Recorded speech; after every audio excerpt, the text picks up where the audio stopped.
Minute Maid Park in Houston, Texas. Fox Sports Houston brings you Houston Astros baseball. Tonight, the Astros open a 3-game weekend series against the Milwaukee Brewers. Good evening, everybody. Bill Brown and Jim DeShays with a real buzz in this ballpark tonight. Reports that Lance Berkman will be a Yankee by tomorrow. But first of all, tonight, and Jay Happ's debut with the Astros. Roy Oswalt is pitching in the nation's capital tonight for the Phillies against the Nats. Tonight, we get our first look in an Astros uniform of Jay Happ, 27 years of age. J.A., call me Jay Happ. Big lefty, 6'6", 200 pounds. Out of Northwestern, had a great year for the Phils last year, was second in the Rookie of the Year vote, going 12-4 with a .293 earned run average. Brewers in town for the first of three, and coming up, the Astros hope to keep doing what they've been doing in recent games, hitting the ball with more authority. Michael Bourne took one deep earlier this season. We'll see how he and his Astros teammates, Carlos Lee with a couple of two-run knocks in the last game, fare in just a moment.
To you by your Texas Ford dealers and the 2010 F-150. By Jack in the Box. By the Progressive Insurance Group. And by Fred Loya Insurance, where being local matters. Jay Happ's first pitch as an Astro was strike one to Ricky Weeks, and now it's an 0-2 count to Weeks, who has had a scintillating season as the Milwaukee leadoff man. And Happ, just putting on the Astros uniform a few hours ago, goes to work. It's only his fourth start of the season. He's been out with a strained left forearm most of the year, and he's been rehabbing in the minor leagues. It's 1-2. Sunday he pitched against Colorado, going 5 innings, allowing 4 hits, 3 runs. Weeks with 22 homers, 67 runs batted in, brings a potent bat to the leadoff spot. And he cracks one to left center field. Carlos Lee back to the warning track, now looking up, and it glances off the wall, fielded by Michael Bourne. A leadoff double for Weeks, his 19th of the year. Well, not the way Jay Happ wanted to start his Astro career. He got the jump on Ricky Weeks and made a mistake with his breaking ball, left it up a little bit, and Weeks Been very good this year, leading things off for the Brewers, bringing a lot of power to the table. Almost knocks one out of the ballpark. Here's the lineup for the Brewers. It's Weeks, it's Corey Hart, Ryan Braun, Prince Fielder, Casey McGee, Jonathan Lucroy, Carlos Gomez, Alcides Escobar, Manny Parra. Brewers are 48-55. They're 9 games off the pace. In the NL Central, they're coming off a 4-2 homestand in which they swept Washington and lost 2 of 3 to Cincinnati.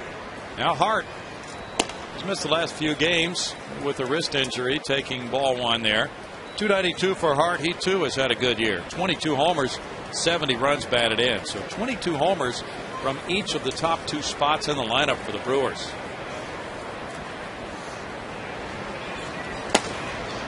Ooh, good pitch. 2-0. Jerry Crawford is a home plate umpire. Now you could obviously make a case that Weeks and Hart should be hitting down in the order. They've got some pretty good sluggers that follow them too, in Braun and Fielder. Corey Hart, an all-star this year. Now 3 balls, no strikes. Brewers, their numbers better against right-handed pitchers than lefties this year. Fielder and Braun surprisingly have really struggled against left-handed pitching. Hart has torn it up.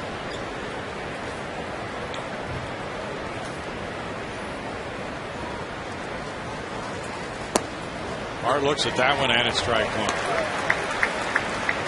This is the first time the Astros have used 3 different left-handed starters in a season since 2004, when it was Andy Pettitte, Carlos Hernandez, and Darren Oliver. Wesley Wright, of course, and Wandy Rodriguez started games for the Astros from the left side. Now there's a walk to Hart. 2 men on, and it's Ryan Braun. Well, starting pitcher is brought to you by Suzuki. We'll take a look at Jay Happ. He's got all 4 pitches: fastball, curve. His slider's more like a cutter, and a straight changeup. He's got a good changeup, and he's very effective at pitching up in the strike zone with his fastball. Sneaky delivery and deception, part of the package too for the big lefty. He's from Northwestern. We talked to people with the Phillies, and people have been around him a little bit. He's just a real sharp guy. Good teammate. Ryan Braun, an all-star also this year for Milwaukee. Swings at that one and fouls it for strike 1. He has struggled against lefty pitching this year. .276 overall, 16 homers, 64 runs batted in for Braun. 26-year-old slugger, former third baseman. Just .238 against left-handed pitching, with 2 of the 16 home runs coming against southpaws. He's already a 3-time All-Star at age 26. But the triple play is in order. 1 ball, 1 strike. Jay Happ leaving a club for which he pitched in the postseason each of the last 2 years, coming to the Astros. Said anxious to come to a club that wanted him, and that's a good way to spin it. He's 14-5 in his career with a 3.11 ERA in 3 complete games. Second in Rookie of the Year, balloting last year in the National League with that 12-4 record.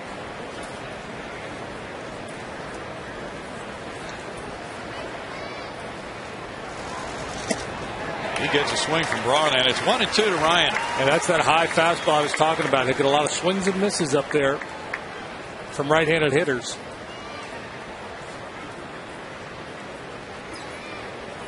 Happ is 1-0 against this Milwaukee club in his career. Braun started out .355 in April, and in July he has bottomed out probably at .204. That's not his usual neighborhood. 2 balls, 2 strikes, and the Brewers are a slugging team again this year with Braun and Fielder, with Weeks and Hart and McGee. They are second in the league in runs scored. They lead the league in homers and total bases. Now, only the Blue Jays have hit more home runs in all of Major League Baseball than the Brew Crew.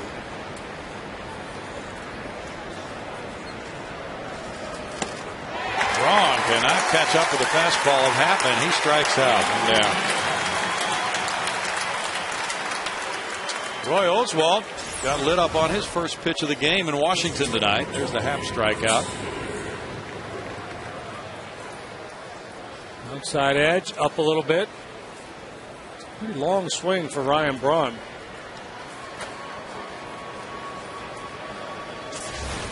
Now Prince Fielder. Fielder takes, and there's ball one. Oswald's first pitch at Washington was hit for a triple to right center field by Nigel Morgan. And it's 3-0 right now. Washington leading Philadelphia in the third. Fielder with those numbers for the season. His name was bandied about in trade rumors. Apparently he's not going anywhere. That's the way it would look anyway. The trade deadline coming up tomorrow afternoon. 2 balls, no strikes to the 26-year-old first baseman. He was an all-star last year and led the league in runs batted in with 141.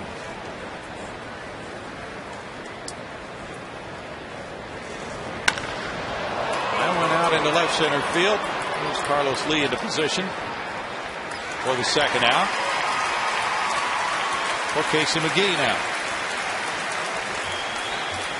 It's got to be something of a surprise, though, for somebody in Jay Happ's situation to be traded the first time in his career, JD. Yeah, and I think you tell yourself as a player, you can only worry about the things you can control, and obviously whether you're traded or not for most players is not something they can control.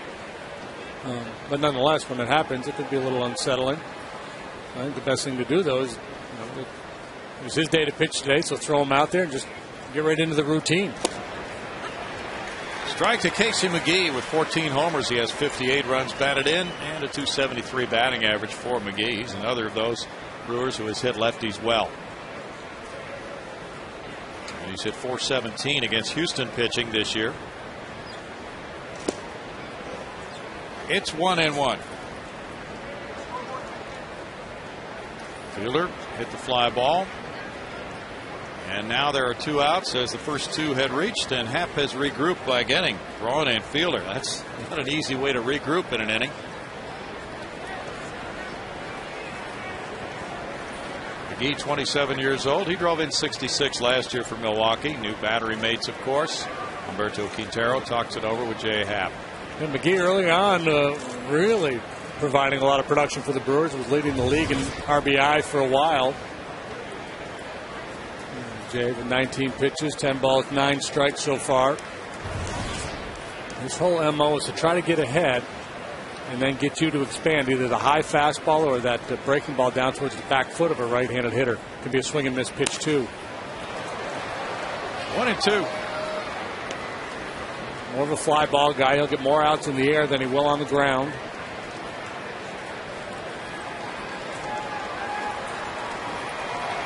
Happ is the 6th different left-handed pitcher overall to be used by Brad Mills this season. First time since 2003 the Astros have used 6 lefties. Oh, that looked like strike 3, but instead it's ball 2. I think the whole ballpark was recoiling on that one. Q was up. Jay was starting to walk to the dugout.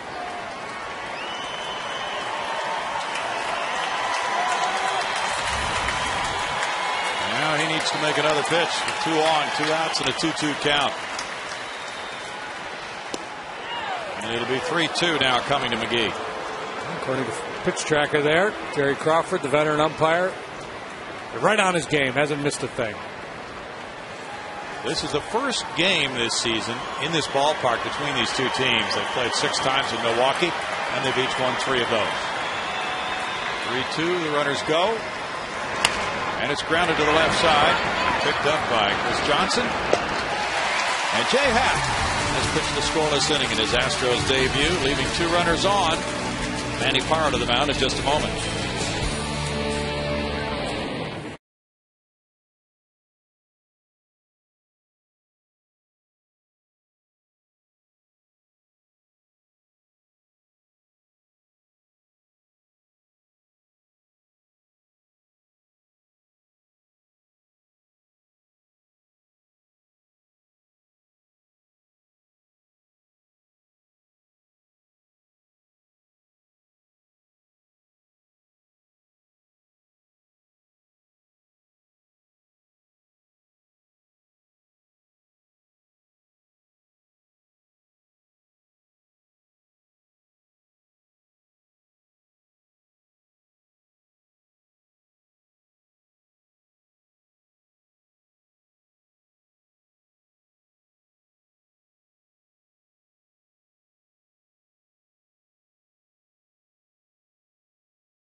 Tonight, Michael Bourne leads it off in center field. Shortstop is Angel Sanchez. Jeff Kepinger's batting third tonight with Lance Berkman not in the lineup. It's Carlos Lee in left field. And then Jason Michaels gets a start in right field. Hunter Pence resting. Pedro Feliz is at first base. Chris Johnson at third. Humberto Quintero the catcher. Jay Happ the pitcher. Well, let's take a look at the Suzuki scouting report on Manny Parra. Boy, he pitched well last time out, but the month of July has not been good to him. 1-2 with an 8.59 ERA. Cannot get lefties out for whatever reason. 391. They're hitting against him this year. And Carlos Lee's owned him as well. 9 out of 17 plus a long one. He has been called the very epitome of the Milwaukee Brewers pitching staff. Very inconsistent this year. Michael Bourne leads it off. Showing bunt, taking ball one. 251 for Michael. One homer, 24 runs batted in.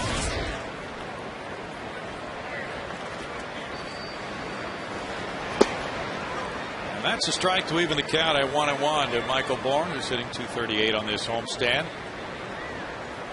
5 for 14 against Manny Parra, including a couple of bombs.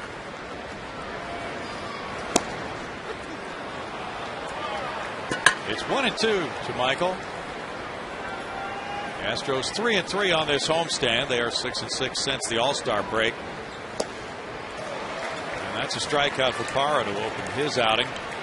Parra, for a stretch, can look really, really good. And then has a tendency to kind of implode, but when he's on his game, he's awfully tough. He's got all four, fastball, curve, slider, change. And he's got help behind him, and it looks like this. Braun, Gomez, and Hart control the outfield. One side has struggled a little bit. Escobar's made 15 errors, McGee 12. Weeks at fielder on the right side, and Croy behind the plate. Angel Sanchez takes a strike. 290 for Angel with 6 runs batted in. Facing the Brewers for the first time in his career. Parra throws a ball, and it's a 1-ball, 1-strike count. The Astros have played 500 baseball since June 1st, 25-25. Sanchez looks at it. It's ball 2. Tommy Manzella continues to take ground balls and work his way back from a broken finger. Jeff Blum's about ready to go out on a rehab assignment, perhaps Saturday, tomorrow. Grounded and gloved by fielder. There's the lead toss to Parra. 2 outs. The big man well positioned there, way off the line. That allows Weeks to pinch up the middle a little bit.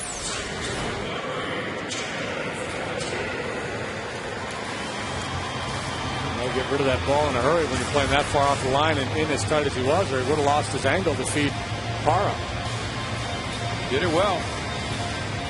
Jeff Keppinger, 283, 4 homers, 34 runs batted in. Left the game Tuesday with tightness in lower back. Didn't play Wednesday. After the day off yesterday, he's back taking ball 1. And he's been hot, 364 in his 7 games, batting 6th in the lineup. Now bumped up to the number 3 spot. 2 balls, no strikes. It's been reported that Lance Berkman will be traded to the New York Yankees, but nothing has been announced.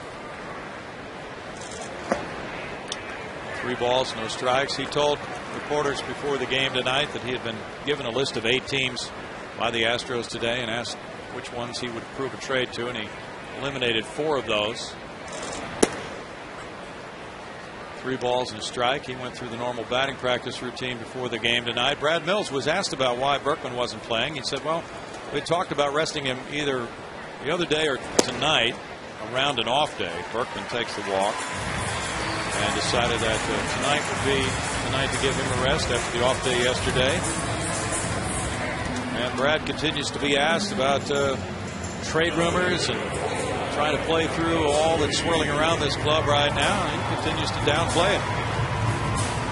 Yeah, well, it's kind of like what we were talking about with Happ earlier. I mean, there's a lot of trade rumors, a lot of talk, and the bottom line is that you're a professional and you show up, and whatever club is paying you for that day, you put their uniform on and you go out and play. And the guys are used to, getting early in their career, going up and down from the minor leagues to the different levels and ultimately called to the big leagues, and sometimes trades are a part of it. And from the outside, it would seem like a huge distraction. In the clubhouse, I really don't think it's much of one.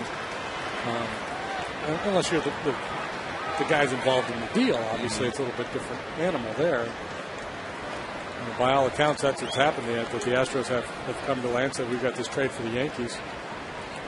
But it cannot be announced for 24 hours because there's a cooling off period, apparently.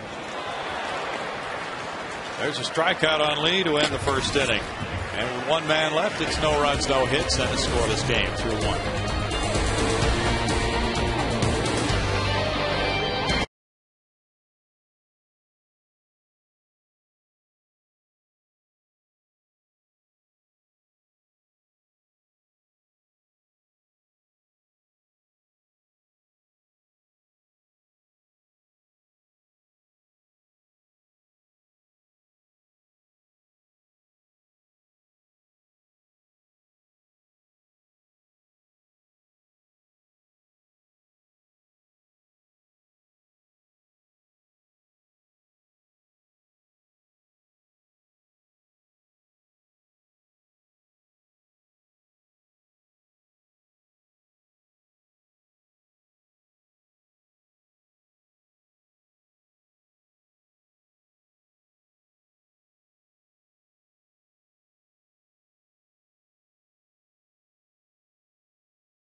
For Faith and Family Night tomorrow after the 6:05 game against the Brewers. Stick around for the event, including a player testimony by either Lance Berkman or Brian Moeller and concert with Jars of Clay. Tickets start at only $7. Visit Astros.com for tickets. Bill?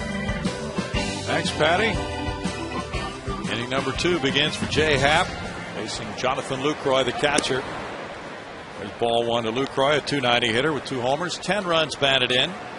The injury to Greg Zaun, he gets a chance to play quite a bit this season, as it turns out.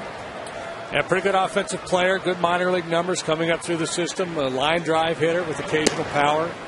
He's been very good against lefties this year. He's hit .333 in his last 13 games, going 16 for 48, driving in 5. Gomez on deck with a 2-0 count to Lucroy. Foul back for a 2-ball, 1-strike count now. Jay Happ walked 4 and he fanned 4 Sunday against Colorado, allowing 4 hits, 3 runs in 5 innings. His first start of the season came here against the Astros, and he beat them. That was his first start ever at Minute Maid Park. 2 balls, 2 strikes. Began the year as the Phillies' 4th starter in their rotation. And the trade brought him to Houston along with, well, at the time there was an outfielder named Anthony Gose involved and shortstop Jonathan Villar from the Phillies, but Gose was flipped to the Toronto Blue Jays for first baseman Brett Wallace. So Wallace is reporting to Round Rock. Lucroy strikes out. Wallace had been at Las Vegas.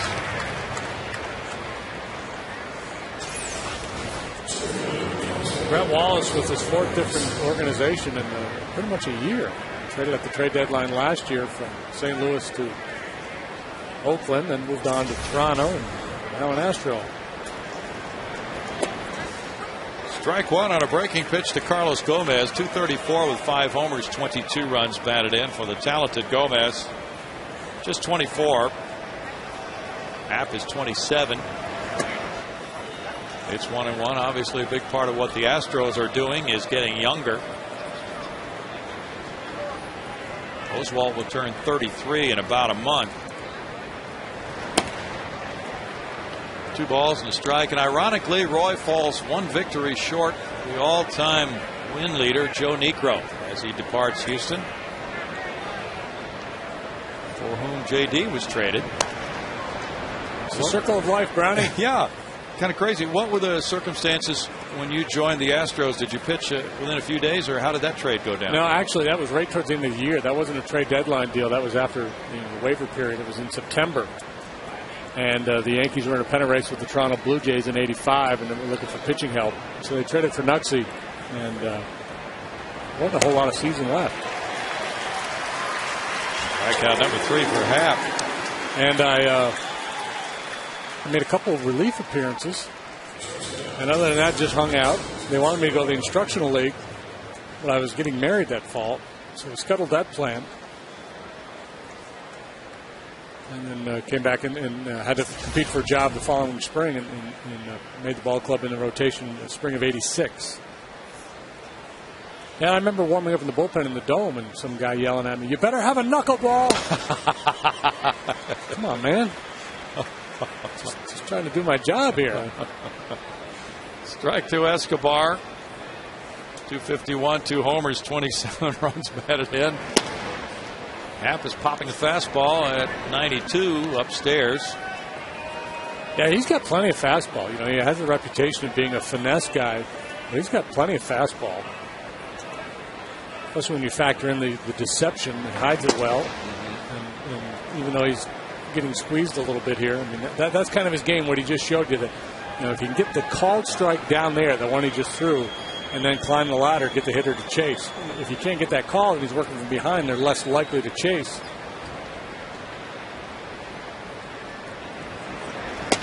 It's really interesting the way things evolved with this trade. Oswalt tonight has worked 4 innings for the Phillies. He's given up 5 hits and 3 runs, 2 of them earned, and Washington leads 3-0.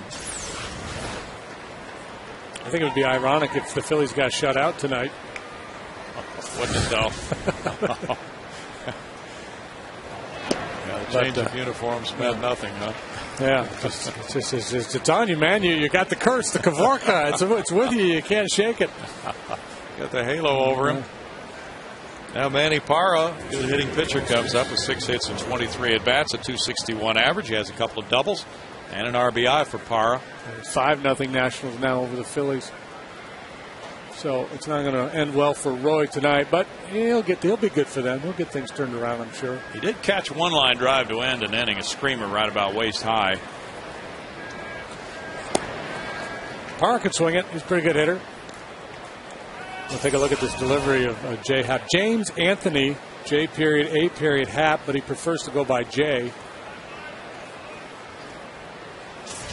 Like a change up there. Big, tall guy, 6'6", long stride towards home plate. He's the all-time leading scorer for his high school basketball team. He's from Spring Valley, Illinois. As you mentioned, Northwestern University was where he matriculated. He was a 3-time All-Big Ten player. He matriculated. Yeah, he did. He'd like to matriculate right over to the dugout after this next pitch. Little tap. Pedro Feliz with a toss to Happ. 2 former Phillies collaborate on out number 3. No score in Houston.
It's a cowboy hat cheese head, JD. Yeah, very appropriate to come to Texas and wear the cowboy cheese hat. I like it. Stylish. Showing some creativity.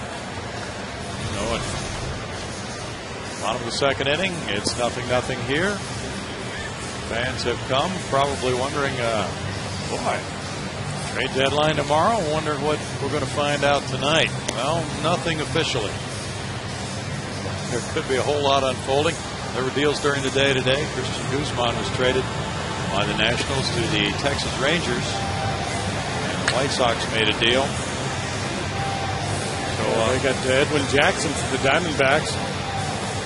So a lot of folks showing some interest in Adam Dunn as well. Miggy got traded to the Padres. Matt Capps, the closer for the Nationals, has joined the Minnesota Twins. There's the deal for the White Sox acquiring Edwin Jackson, Guzman, and Jorge Cantu also joining the Rangers. So the bankruptcy situation involving the Rangers has not prevented them from acquiring players here. Jason Michaels leads it off, starting in right field. And the reason given for his presence was he needs to play. Here's ball one to Jason. 243, 5 homers, 16 runs batted in. So Hunter Pence gets the night off. It's 2 balls, no strikes. Michaels is 2 for 3 in his career against Manny Parra. So we were talking earlier about the Lance situation with this deal to the Yankees that the reports have that the deal's already in place. And I wasn't aware of this, but apparently there's a rule when it comes to waiving your no trade or things of that nature that there's a 24-hour kind of a cooling out period where a player says, okay, I'll accept this deal. But in case he has a little kind of remorse and wants to change his mind, that's why it doesn't become official. Okay. 24 hours. I don't know if that's exactly what the case is, what's going on here, but apparently that is the rule. I haven't heard that either. 2 balls, 2 strikes to J. Mike. And the rumors were that Adam Dunn was being fought over by the Yankees and the Tampa Bay Rays. There have been reports on that all day long that the Nationals had tried to sign him to a multi-year contract extension but had failed, so decided to shop him. Whether those are accurate or not, those were the reports, and there are tons of them out there right now.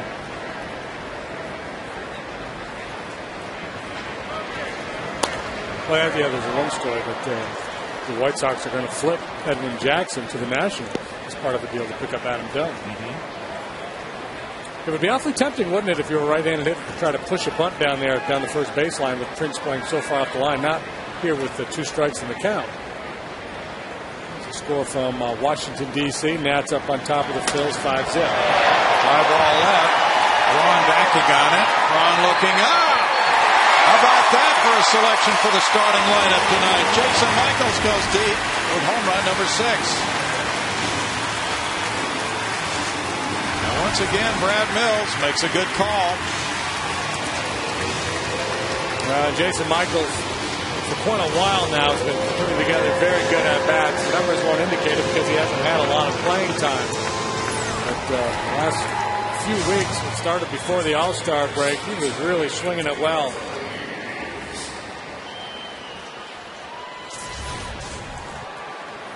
Now Pedro Feliz looking at ball one. Also, like Jason, with very good numbers against this pitcher, Manny Parra. 17 runs batted in for J. Mike now. Feliz fouls it away. Pedro is 5 for 10 with a homer against Manny Parra.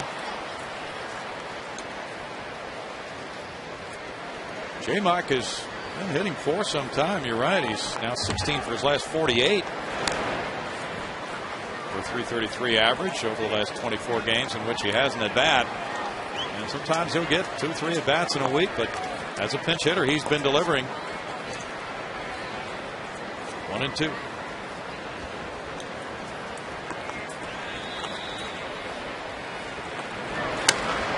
Feliz to left field. Ryan Braun back to the wall and jumping and catching it.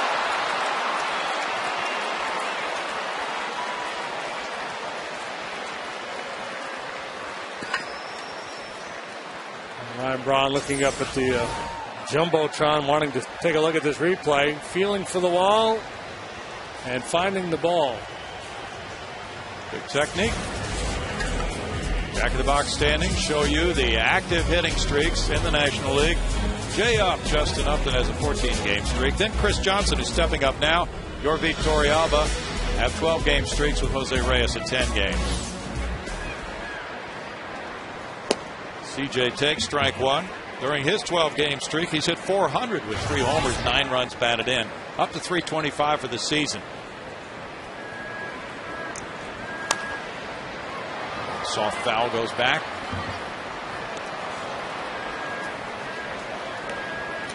Julio Lugo had a 14-game streak back in 2000.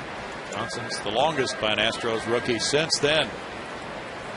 He's raised his average from 282 to 325. Little tapper goes back to Parra. Got him to reach for it, and now Fielder had to reach for that throw.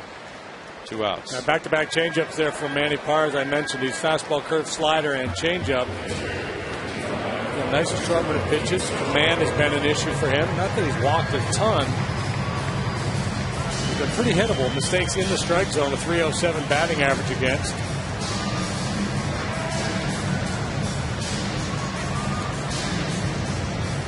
Parra's allowed 12 home runs now in 83 innings. Ken Macha's club, with that 48-55 record, has had no problem scoring runs, but 14th in ERA. Alberto Quintero calls it back, strike one. The Brewers have a whip, walks, and hits per innings pitched of 1.51. That is among the highest in baseball. And they have now allowed 1,001 hits this season in 917 innings by their pitching staff.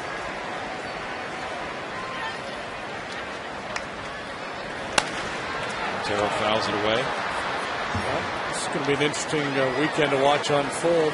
Dave Bush, the only starting pitcher for either club, was right-handed in this series. Once a lefty's going to the hill. That is crazy. Parra, Bush, then the Randy Wolf on Sunday for the Crew. Happ, Wandy, and Wesley.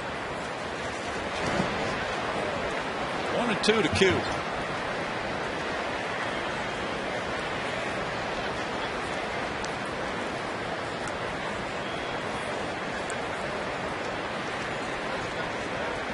With that record of 3-7 has allowed a batting average of 307 this season.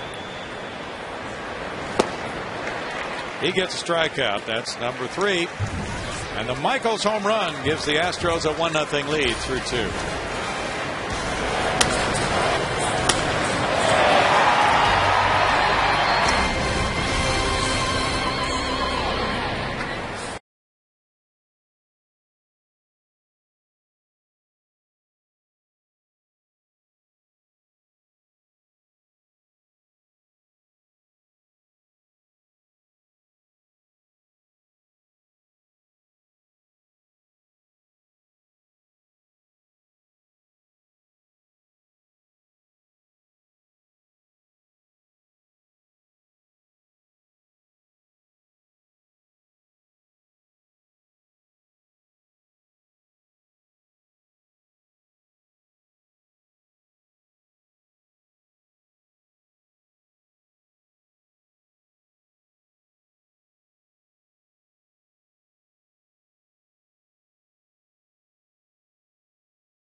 Programs throughout the state of Texas. For more info on Chevy's commitment to youth baseball, visit ChevyTexasBaseball.com. Bill? Thanks, Patty.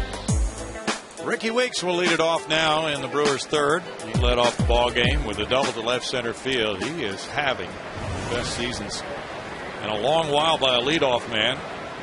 Last year he had only 147 at-bats, spent a lot of time on the disabled list. He would seem to be reaching his full potential right now after being the second player drafted in the 03 draft. Now 27 years old. Scored 71 runs. He's driven in 67 runs. He could be one of those rare 100 RBI leadoff men. Yeah, he's had a couple of years where he's had real good halves. Whether just significant drop off of performance or an injury creating a problem. But this year he's put it all together. Darren Erstad was the first leadoff man with 100 RBIs. He did it with the Angels in 2000. 2-1 to Weeks.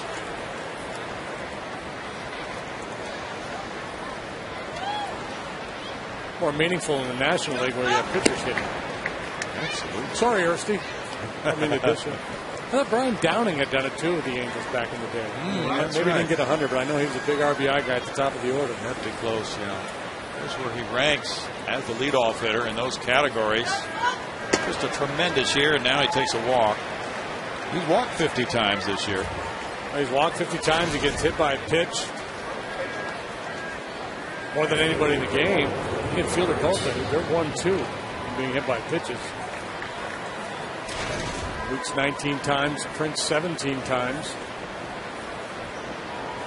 Corey Hart is up next. He drew a walk earlier. Weeks has scored at least one run in 11 of his last 12 games. A total of 15 runs scored in the last 12. Has 7 steals in 10 tries. Strike one to Hart. Weeks back. Last year, Happ had the 8th best ERA in the National League, 2.93. He made 23 starts and 12 relief appearances. Worked 166 innings for the Phillies. It's 1-1. He beat Bud Norris here this year 8-0 on the 9th of April with 5 innings of 6-hit shutout ball.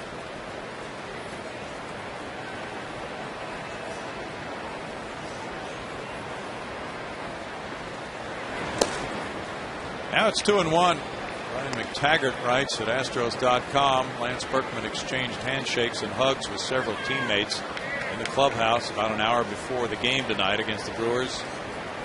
His days with the Astros apparently coming to an end, he writes. Ground ball to third. Short hop play gets away from Johnson. That leaves him with only the out at first. And he gets Hart. Weeks into second, 1 down.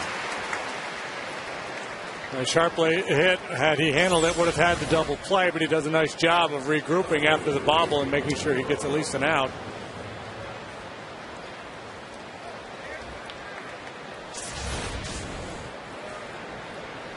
Now Weeks in scoring position for Ryan Braun, who whiffed in the first.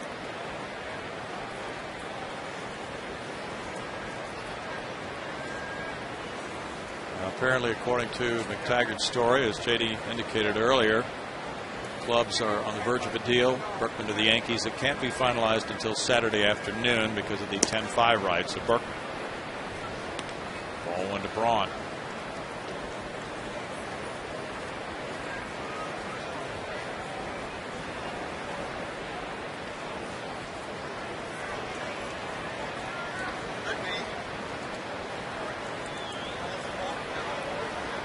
Brewers were 80 and 82 last season.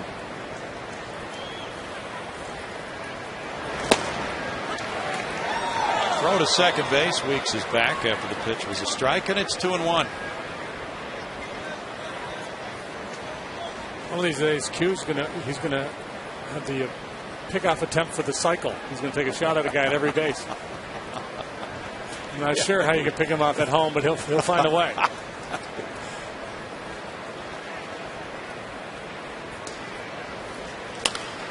Popped up. Feliz underneath.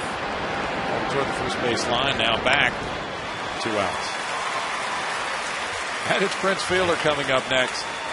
Well, Ryan Braun, an interesting guy. He's such a good hitter, so you figure he would hit all kinds of pitchers, all kinds of situations. This year, he, as you mentioned earlier, has really struggled against lefties, and he's really struggled in his own ballpark. It's kind of peculiar. Now, there are some who think that he really does not see the ball very well at Miller Park. Prince Fielder hit a fly ball to left on a 2-0 count earlier. Strike one to Fielder. Fielder, a first-round pick of the Brewers in 0-2. So looking now at Fielder and Braun, both homegrown players, as Oswalt and Berkman have been. Wondering what the year's going to bring for those guys. It would seem that Fielder would be headed for free agency, according to the speculation by many, when his contract is up. No balls, 2 strikes. I would think the Red Sox would take a good long look at Fielder. Ooh, yeah.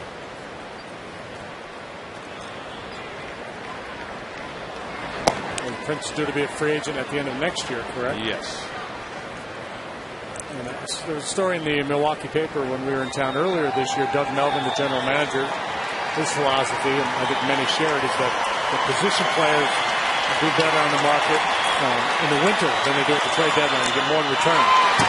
Okay. And so, you know, clubs feel like they can get, you know, when you're in a playoff push, you get that arm, you get a Roy Oswalt type guy, a Randy Johnson, and you get 10, 12 starts, whatever you get out of them, and plus the potential that a starter could do for you in the postseason, more meaningful than a bat. You could get a big bat for 2 months, and the guy might be in a funk. He might not do that much for you, but over the long haul, generally hitters are going to stay within a certain.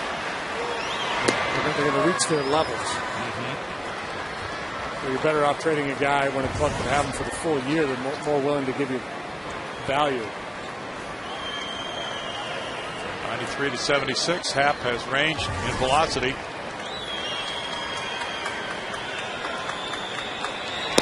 Fielder looks at it at strike 3. And Jay Happ has pitched 3 scoreless frames in his Astros debut and leads 1-0.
By 5-Hour Energy and by the other guys.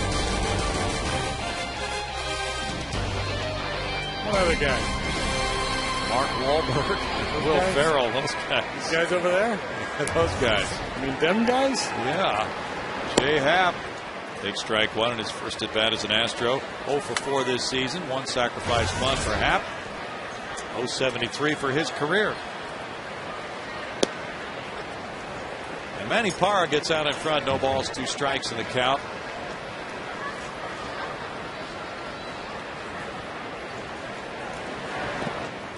In the dirt, and it's 1-2. More on that story on Astros.com by Brian McTaggart.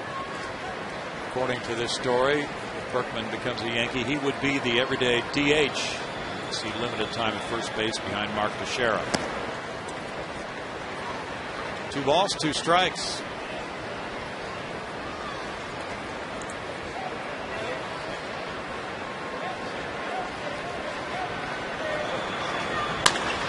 Bouncer to the right side, and Ricky Weeks throws. Nobody there until late, and how about that for Manny Parra? A blind throw to the base by Ricky Weeks worked out as Parra got there to pick it up and get the out at first. That was some kind of play by both Weeks and Parra. This ball trying to squirt through the right side of the infield, just beyond the reach of fielder. And Ricky Weeks, he's just going to get it started in the general direction of first base. He knows Parra's on his way to cover. So he just kind of spikes it in the general direction, and Parra does the rest. That's incredible. That's pretty amazing. It really is. Parra certainly popped up. Michael Bourne next. He struck out in the first. Pretty innovative play by Weeks and Parra. Yeah, because, you know, he's got to try to lead him to the bag, and if he floats it up there, there's a chance that Happ beats it. That throw just led him perfectly and bounced up so he could pick it up.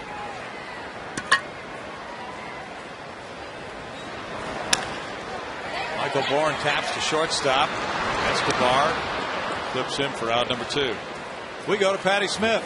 Well, thank you, Bill. Time now to introduce you to our progressive fans of the game, and it's the Sunshine Kids, and our good friend Rita Schuma's brought them out here today. Rita, tell us a little bit about these kids and what you all did today. Okay, well, I'm with the Sunshine Kids now, and we are a nonprofit dedicated to children with cancer today, and we brought the kids and the families out, and we had a special day, a VIP meet and greet with the players before the game, so all the kids got autographs and were able to meet a lot of the players, and now they're here just enjoying a good time at the ball game, hopefully bringing the Astros a win.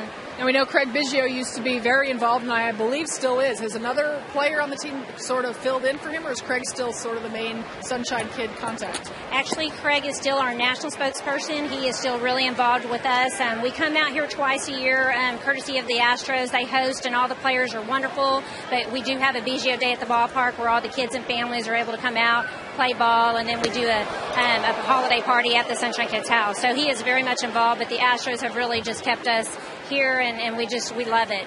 All right, well, you guys enjoy the game. Once again, the Sunshine Kids are progressive fans of the game. Thanks so much, Rita. Enjoy. Bill? And she's related to Paul Yanish of the Cincinnati Reds. So she also comes out to watch Paul. There's a swing and a miss by Sanchez. And Lucroy throws him out to complete the 4th strikeout of the game for Manny Parra. 1-0 Astros after 3.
In 1969, July 30th, Dennis Menke, Jimmy Wynn launched grand slams in the same inning. Astros crushed the Mets 16-3. The double slam was the first in the National League in 79 years. But even more amazingly, in the nightcap, Larry Dierker hit a home run off Nolan Ryan. Oh, yeah. Casey McGee with ball one. The score 1-0 Houston. McGee bats for the second time. He grounded out with 2 men on to end the first for Milwaukee. And rocks a line drive over Carlos Lee. Turns off his glove and then off the wall. McGee into second base. The ball was laced. Carlos got caught. He had turned the wrong way and still was able to reach back and almost make the catch. Yeah, ball probably had a little hook spin on it. And it's ruled an error, but this is a real tough chance. This ball really well struck by McGee. Almost gets turned the wrong way. Reaches up, gets leather on it.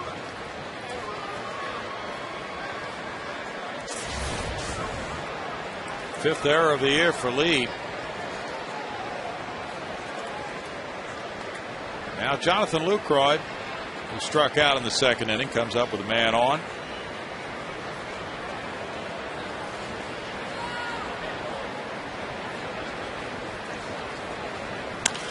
Lucroy hits one in the air, and this goes to left center field as well. Lee, with the runner tagging at second, will make the throw into the cutoff man. One down.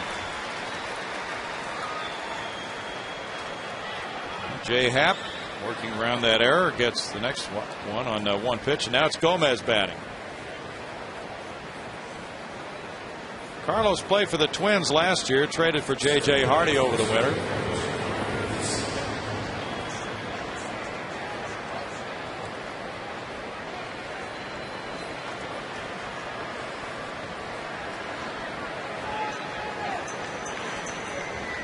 Jim Edmonds has played a lot of outfield for this Milwaukee club this year. Here's ball one. Edmonds has good numbers for the amount of playing time he's had.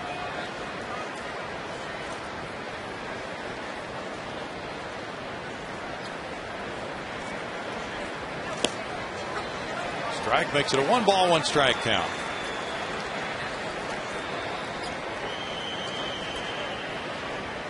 Edmonds has started 38 games in center field, so Gomez really has not been able to hang on to that everyday job after getting the opportunity. Talented kid. He swings and misses too much, and he doesn't walk enough. Right there, big aggressive hack at a ball out of the zone. And Edmonds has been very good in a part-time role. Has a slugging percentage up over 500.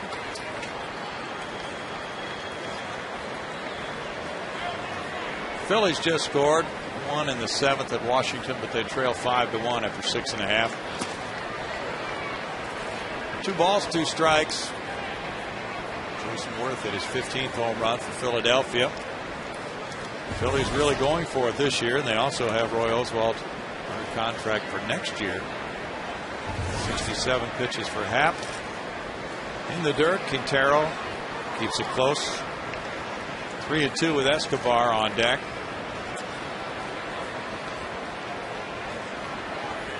Roy Oswalt in 6 innings has allowed 7 hits, 5 runs, 4 of them earned. Greg Stammen has pitched well against the Phillies, 6 1/3, 1 earned run. He's had 5 wins get away from him by blown saves late in the game. Stammen this year. Foul back. Still 3-2 to Gomez.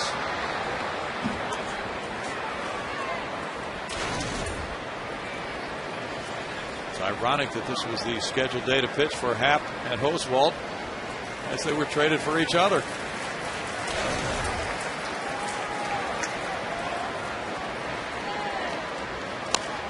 Fouled away. Astros will be going to St. Louis and Milwaukee on their next road trip, so they'll see a lot of the Brewers the next few days. Good numbers for Happ. Duke didn't make the trip, did he? No. He's still doing home games only, but we'll see him in a few days. He's doing well. This will be the 8th pitch to Gomez.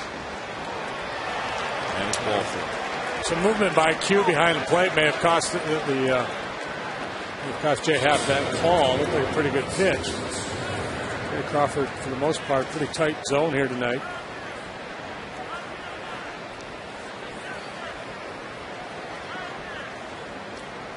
Crawford gets a new supply of baseballs, and Escobar steps up. He walked in the second inning. Toronto leads Cleveland 8-1. They're in the bottom of the 6th inning in Toronto. Jose Bautista hit his 31st home run. Fred Lewis, number 7. Deep drive to left. Carlos Lee back into the corner, and right there for the catch. Well, I'm glad that didn't get out of here. Why so? Because if I'm Jay Happ and I give up that ball and it leaves the ballpark, I might rescind the trade, even though he doesn't have the ability to. You'd hate for a young man to have to deal with that. Uh-oh, that's a home run? Yeah. It really wasn't hit well, but in this ballpark, that left field wall so close. You just have to accept the fact they're going to give up some cheapies here. And actually, that could play to Jay Happ's benefit there. A lot of people think, boy, he's a fly ball pitcher, left-handed, with that short porch in left field that could really work against him. But, a lot of right-handed hitters will pull off the ball, trying to yank the ball into those seats. And if he can keep that fastball up and away, you'll get a lot of lazy fly balls to center field with that approach. So that's one of the things he's going to have to learn here. Of course, he's coming out of Philadelphia, which is a great hitter's ballpark. But you got a new yard, you got to learn the nuances, and if you can learn to pitch to a ballpark, that certainly could work out in his favor. Yes, it could. People say, well, he's a fly ball pitcher at Minute Maid Park. This park is not the home run haven people think it is. Well, after that first year here, everybody was wondering. Bouncer, and Johnson has it. Throws to first for the final out. No runs, no hits, 1 error, and 2 men left. Happ has pitched well through 4 and leads 1-0.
Tomorrow, the Astros take on the Milwaukee Brewers at 6:05. The first 10,000 fans will receive a Jeff Bagwell bobblehead courtesy of AT&T. And be sure to stick around after the game for Faith and Family Night, including a free concert with Jars of Clay. Visit Astros.com for tickets, Bill. Thanks, Patty. Special night coming tomorrow night. And number 5 has seen some good hitting since he took over. Carlos Lee with a pair of 2-run homers in the last game Wednesday. Carlos will be coming up 3rd here in the bottom of the 4th inning. I'll be coming up 2nd behind Keppinger. So, it's amazing. You watch Bagwell for his entire career. JD with one team. He retires. Biggio plays his entire career with one team. He retires, but quite a different story now in this era. Things have changed for the Astros. They realize they need to get younger. Roy Oswalt had professed a desire to move on to a contender. Lance Berkman had said he would be open to that as well if the right opportunity came along and if it was good for him and the organization. And so quite a different parting, but all 4 of those guys certainly icons. Yeah, and Jeff and Craig really the exception. opposed to the norm. Very few guys play their entire career with one team and kind of go out on their own terms, because Baggy had the injury issue and created a little stir for a while, but that's all been put to bed. And you know, Lance reported today, like to keep open the possibility of returning to the Astros at some point. So who knows how it will play out down the road. Sure. One ball, one strike. There's been no conjecture about any return coming in this reported deal. The Astros and Yankees going back to Houston. 1 ball, 2 strikes. But the Astros, according to reports, threw $11 million into the deal with the Phillies. So that's a lot of money to be involved in a trade, and probably if they could get some of that back, it would be welcome. 2 balls and 2 strikes. It might be in the form of just salary relief, but not too many teams are willing to part with that amount of money in a trade.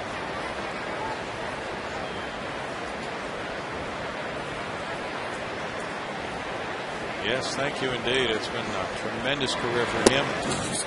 Just a mess up there. What are they going to do now? Yeah. Have to adopt another player. 3 balls, 2 strikes, but such is the case in sports. Change is a factor. Keffinger draws the leadoff walk. That's his second base on balls of the game. He's being Berkman-like tonight in that number 3 spot in the lineup. Carlos Lee whiffed in the first inning. Detroit leads 4-1 at Boston. They're in the bottom of the 5th at Fenway. Johnny Peralta has hit 2 homers for the Tigers. They just got him in a trade with Cleveland. What a deal. Dave Dombrowski, GM of the year. There's Jets Energy providing our pitch tracker, Fox Tracks. That was a tremendous pitch. Yeah, he's been very effective with that changeup tonight. Carlos Lee wants to look at the ball. Yeah, the way that thing dipped and darted, why not?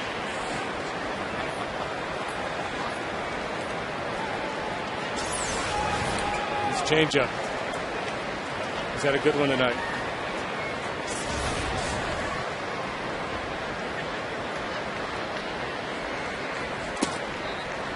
It's 1 ball, 1 strike to El Caballo with Jason Michaels on deck.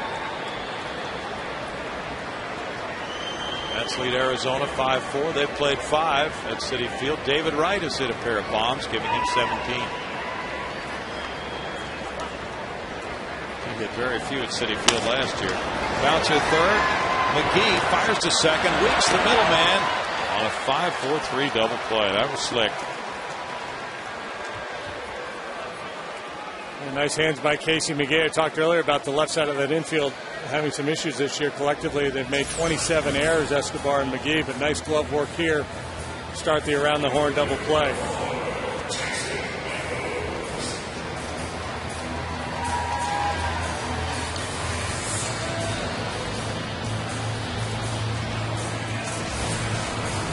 And Barr keeps it close at 1-0, facing the man who made it 1-0.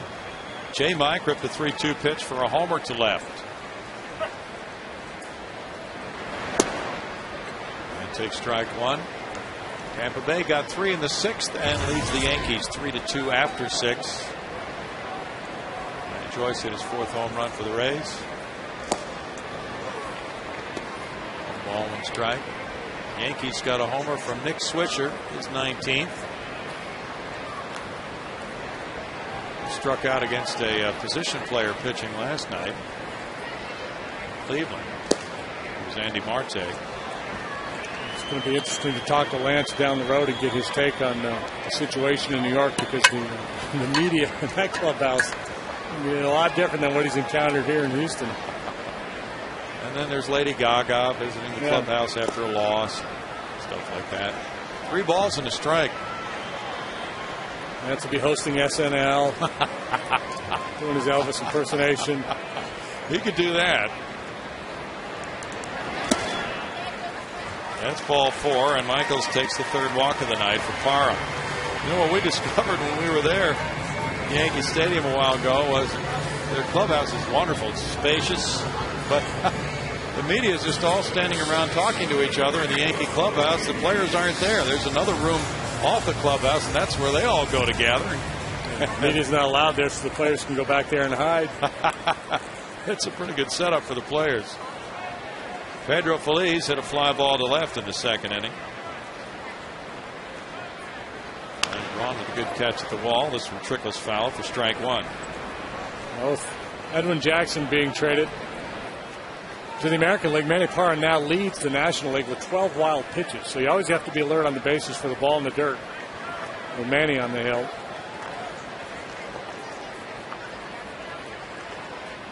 Chris Johnson's on deck.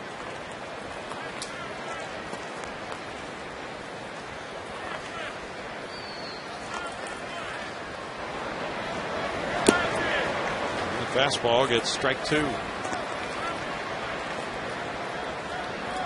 Parra born in California.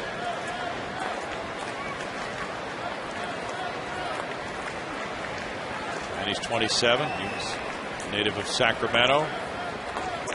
11 and 11 last year with Milwaukee. There's a throw to first. He was a 26th round draft choice in 01. He was a draft and follow guy, and they signed him before the next year's draft. He got a no decision at Milwaukee against Bud Norris June 28, giving up 4 runs in 5 innings. Michael Bourne hitting that homer often. Feliz hooked it, drawn over to backhand, and Hold Michaels to second base with a good play. Feliz went out, and he hammered it for hit number 2 for the Astros. It looked to me like Parra got around that changeup a little bit. The pitch has been fading down on the way to right-handed hitters. That time it had a lot of cutting action. Stayed on the plate a little bit for Pedro, so even though he was out in front, the ball moving in a little bit and up allowed him to get the barrel on it. Both Michaels and Feliz, who don't start very often, have come through in this game. They have both of the Astros hits and a walk. Chris Johnson tapped back to the mound earlier.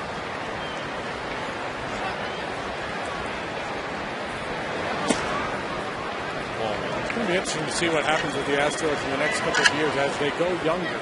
They're still going to have some veteran guys on the team. So, guys like Jason Michaels, good solid veterans, know how to play the game. It will really give Brad Mills some freedom to manage, probably more freedom than he would like, because I think most managers will tell you they like to show up every day and go, here's my leadoff guy, here's my 3-hole, on down the line. But when you bring a lot of young players into the mix and kind of patch in with some veterans, it creates a situation where you really have to take advantage of those platoon situations, right versus left. And plus, you're going to be going through a little bit of a finding out phase about some of the young guys.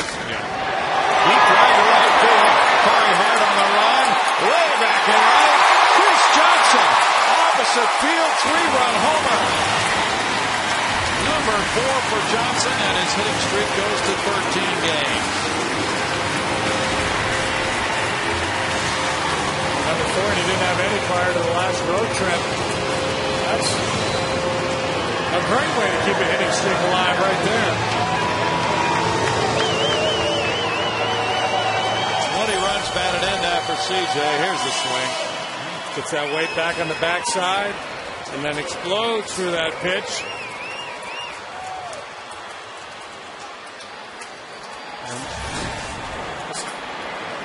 Imagine Roy sitting in the clubhouse in Washington seeing this score go up. Really? Quintero with a 2-bouncer to short. And in the 4th inning, the Astros get their second long ball of the night. CJ takes it deep to right off Parra, and the lead grows to 4-0 Astros.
to you by your Texas Ford dealers, by AT&T, and by Gullo Automotive.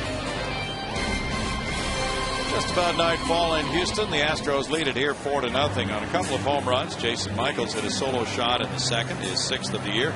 Chris Johnson just bashed number 4. And that was a 3-run homer to give the Astros a 4-0 lead for Jay Happ in his Astros debut. The fans enjoying the show so far on a Friday night, with fireworks to come after the game. Beatles themed fireworks at that. That's right. That's what we're sticking around for. But you get to leave early. You get the post-game show often. I'm leaving in the 7th. Just like you did when you pitched. I went 5 when I pitched. I'll give you 7 here. Ricky Weeks takes ball 1. I'm going to get on that Phil Rizzuto program. He used to bail out when he was broadcasting before the game ended. Turv makes it a 1-ball, 1-strike count to Ricky Weeks, who opened the game with a double, and then he walked in the 3rd. Happ has thrown 77 pitches. 40 have been strikes.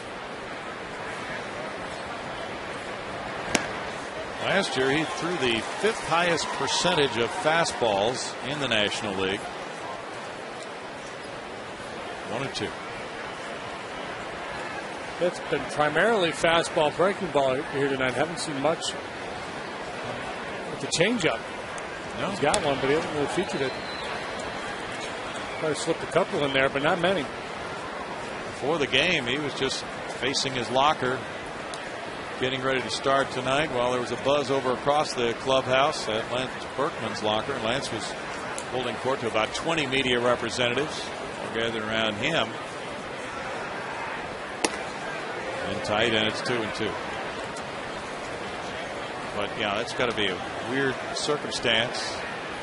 I remember when Tom Seaver was traded to Cincinnati, he arrived in Montreal the day he pitched.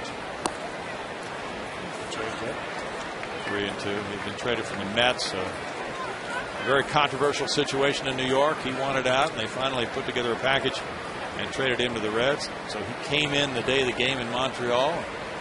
Pitched a shutout that day. His first game as a Red. Weeks strikes out. That's number 5 for Jay Happ.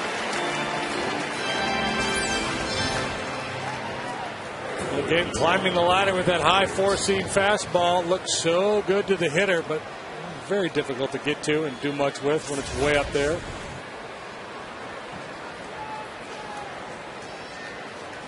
Corey Hart walked and he bounced out. Pulls that one. 1 hopper. Sanchez from the hole. 2 down. Patty Smith is out to find out exactly what's going to become of the Little Pumas. Patty? Yes, I definitely will. I know it's a sad day out here. You guys have sort of ceased your fearless roar a little bit. What's going out here in Little Puma land? Well, we're just kind of out here. Want to thank Berkman for the many years he's given us out here playing for the Astros. We just want to tell him thank you and good luck to him going to New York. And this is kind of a last-minute thrown together thing, as you can tell from our sign here. We weren't planning on being here, but with everything that's developed, we felt it necessary to come out here and just thank him one last time. So what happens to the Little Pumas? What happens next? Well, actually, we're going to discuss that tomorrow. We're going to do one more game tomorrow. I'm going to have a majority of the groups, including one of the guys who started the group originally. He's going to be out here tomorrow, and we're going to talk it over. But to be honest, this is probably it for us. We're going to do one last game tomorrow, and then that's it. We'll just disband and just go back to sitting in the stands like regular fans again. What happens? Do we sell the uniforms on eBay? What happens to the little suits? I'm holding on to mine. Whatever people want to do with their suits is completely up to them. A lot of the guys have their own suits. I have a couple with me, but I was given free range by Bubba, the one who started it. He's like, just do whatever you want with them. If you want to hand them out to some of the regulars as souvenirs, you can. So I'm hanging on to mine. The paws, however, we still got a ton of these orange Puma paws here. I've advertised on our Facebook site that, we'll be willing to, if fans want them, come on by and talk to us, and, we'll hook them up with a Puma paw. And we still got like 2 boxes of them left to give out, so if anyone wants to come on by, come talk to us. And if Lance comes back here against the Astros with another team, do you don the suits for him? No, no, we don't. The main thing, and that's one question we get a lot, because everyone asks, well, Berkman, what happens when he goes? What are y'all going to do? I'm like, well, number one, we're Astros fans.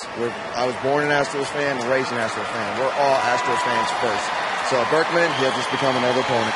But we wish him well. Yes, we very much wish him well. I hope he does well in New York. right, Bill. Thanks, Patty. Interesting perspective there from that group with Ryan Braun batting and a 2-2 count. I suggest that they fly to New York for Lance's debut and put the Puma suit on and ride the subway out to Yankee Stadium. Ooh.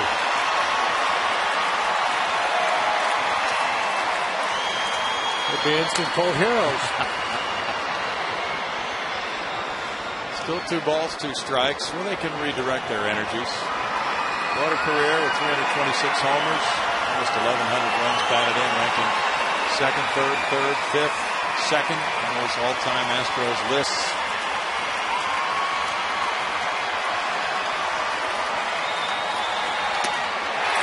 Braun strikes out, and now Jay Happ has struck out his 6th of the game and leads it through 5, 4-0.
Your Texas Ford dealers showing you the top ERAs in the National League by rookie pitchers since 1990.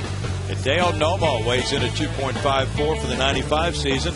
Brandon Webb in 03 had a 2.84 ERA. Jay Happ was at 2.93 last year, and Randy Wells had a 3.05 last season. Now it's 4-0. Perhaps you're wondering who had the lowest ERA ever for a rookie? Yeah. Tim Keefe in 1880. That doesn't. And an 086. Jay Happ almost hit by that pitch. He was pitching for the Troy Trojans. Did he emerge from the horse when he went to the mound? I'm trying to see.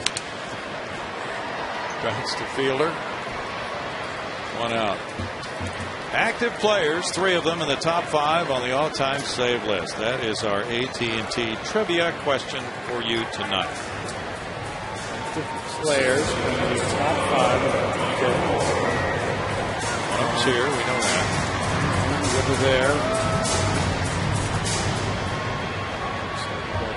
Trevor Hoffman, Mariano Rivera. Who's number 3? That is active. Billy Wagner? There you go. Well, is Wagner's top 5? Yeah, I guess he would be. I don't think he is. Strike to Michael Bourne. Let's think of somebody else. 1 ball, 1 strike. Looking at all these rookie ERA leaders. Jerry Kuzma. Wow. Kuzma in 68 for the Mets at a 208. Let's see what those answers are, JD. Hoffman, Rivera, and Wagner. Okay. He is 5th. I realize that. Need to sell you short, Wags. John Franco's ahead of Wags. I don't know if he's third or fourth. 2 balls, 2 strikes. Michael Bourne. Trevor Hoffman's been pitching well lately for Milwaukee. He got an injection in his elbow around the All-Star break. Bourne strikes out. Barra has fanned 5 now.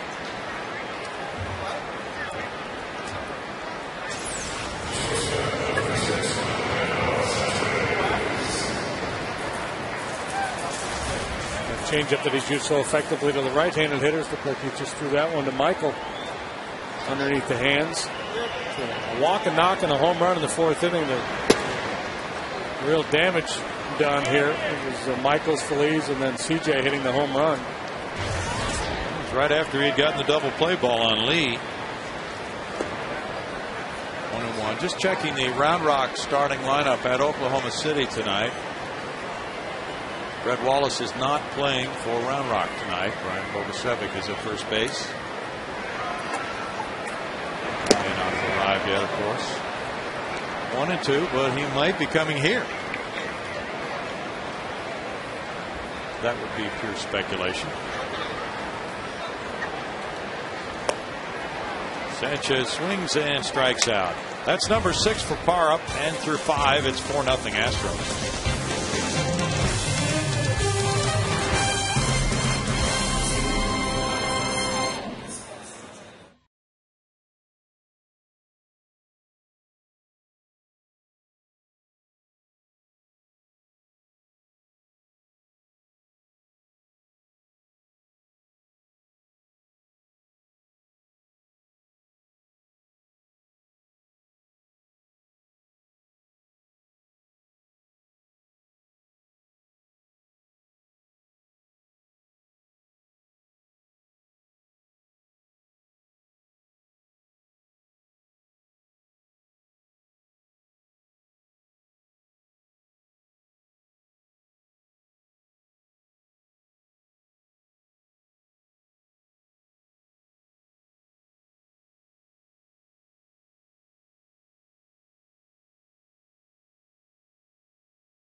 Coors Light Freeze Can brought to you by the Frostproof Coors Light.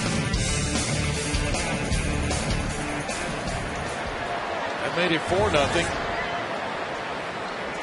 Now it's Fielder leading it off. And he takes the first one from Happ. It's ball 1 as inning number 6 gets underway. Strikeout fly out for the big man tonight. This pitch he got rung up on last time.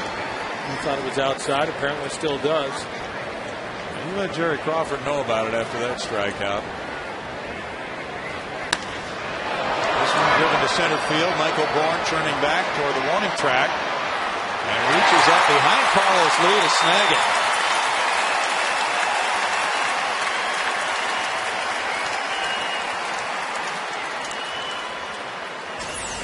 I didn't think Prince got this one well enough, but he's so strong you never know. The ball has such great carry, but people able to track it down, call off Carlos, put it away.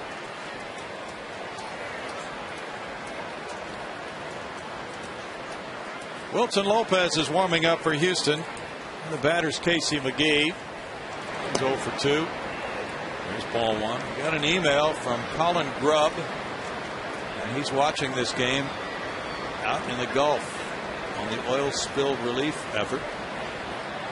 Colin, Cody, and Mitch Line drive to left field. A hit from McGee and a drop, but no consequence there. He lined to lead last time up, so McGee's been hitting some very well.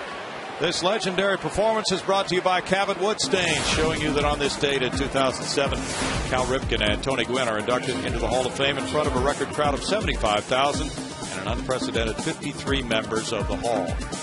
So, hello tonight to Colin, Cody, and Mitch from BJ Services on the Scandi Neptune vessel in the Gulf of Mexico tonight. Steve Sparks just had a nice trip to the Hall of Fame. The waters aren't too choppy for you, boys. Yeah, hang in there, fellas. Doing some very important work. Jonathan Lucroy. What Sparky do at the Hall of Fame? He made a visit with his son recently and had a wonderful time there. And he called ahead, so they had all the Steve Sparks memorabilia on display from his career. The nearly torn phone book. That's right. Fly ball to right. J. Mike cruises back for the catch. Now you have to tell that story. Sparky injured his shoulder 1 year. I think it was in spring training. Yes. Trying to, because everybody said you can't rip a phone book. And he said, "Oh yeah, watch me." And he tried to tear the phone book in half and injured his shoulder. And wasn't that a result of some motivational speaker? I think it was. You can do anything if you put your mind to it. What a load of bunk that is. Gomez with a fly ball to center field. Michael Barn in. And Jay Happ has done nothing but string zeros tonight through 6 and leads 4-0.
Bottom of the 6th here at Minute Maid Park. The Astros with a 4-run lead. And be sure to register today for the Astros Take a Player to School program presented by Whataburger. Kids from 1st to 8th grade are eligible for an opportunity to win a visit from Lance Berkman or a player to be named later at their school, plus 4 sweet tickets and the chance to throw out the ceremonial first pitch. Go to Astros.com/Whataburger to register and see the official sweepstakes rules. Registration ends August 15th. Phil? Well, that's, you have to change on the fly sometimes with those promos, Patty. Now Jeff Keppinger, who's walked both times, comes up in the 6th inning. And rips one foul. All these plans and then trades really turn things upside down sometimes. Yeah, that's the other thing we're going to miss in Lance. I mean, there's nobody better than entertaining a crowd at all the banquets and the different events. True. He was entertaining the media today at his locker. A lot of chuckles from that crowd. 1 ball, 1 strike to Keppinger. be followed by Lee and Michaels in the Astros 6th. Parra misses that by a pretty good margin, and it's a 2-ball 1-strike count now. Chris Johnson has hit 4 homers in his last 10 games now.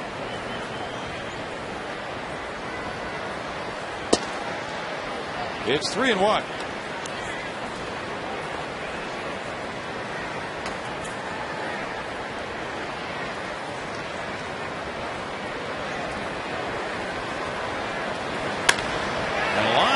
Shortstop into left field. Good night for Keppinger. He's on for his 3rd straight time. Number 4 for the Astros. We talked about it all year long, and that's the other thing the Astros will lose with Bagwell. He's the one guy in their lineup that draws a lot of walks. But obviously, that will no longer be the case. But you see, Keppinger is a great example of what patience does for you. 2 walks tonight, and as a pitcher, like, all right, I got to throw this guy strikes. He throws the ball over the plate. Keppinger jumps all over. Yeah, Berkman drew a lot of walks. Now Rick Peterson comes out, pitching coach.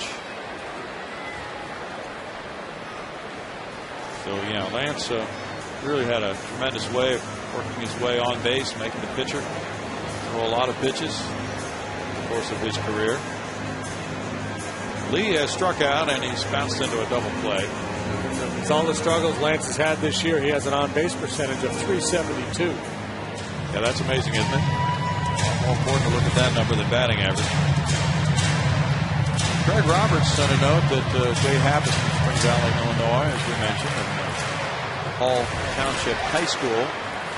Craig Roberts, local on-air personality, was in the same conference in high school, and he pitched a no-hitter against Jay Happ's old school. It's going to go Craig. Craig also informs us that Happ went to St. Beatty Academy. Okay. Craig informs us that he was not involved in the Jay Happ trade. So we thank him for that update. Although he was discussed. They thought about throwing him in the deal. Yeah. Yeah, they probably thought long and hard about that. Todd Coffey is warming up now for the Brewers. Roy tonight gets a loss in his Phillies debut, going 6 innings, giving up 4 earned runs with 2 walks, 4 strikeouts, 86 pitches. You know, and that's a different situation. They were talking about Lance going to New York. Philadelphia has become a huge baseball city. I mean, always been playing baseball there forever. And they've always been a very popular team. But with their recent run of success, their TV ratings are sky high. Tom Verducci had a story on SportsIllustrated.com. Very interesting, talking about Philly Nation, putting it up there with the likes of the Yankees and the Red Sox. Okay. Well, Ruben Amaro in one of the stories said that the money involved in the deal coming from the Astros to the Phillies was very important to them as they try to manage a high payroll and get it set for next year. He takes a look at it, and it's 2-1. Local TV ratings in Philadelphia are up 16.5%, higher than every team except for the Cardinals and the Twins, who have huge regional followings. The Phillies have more eyeballs on them than every team except for the Mets and Yankees, according to Verducci's story. 3-1. Phillies viewing audience is 41% bigger than the Red Sox audience and 60% bigger than the Cubs. Wow, 60%.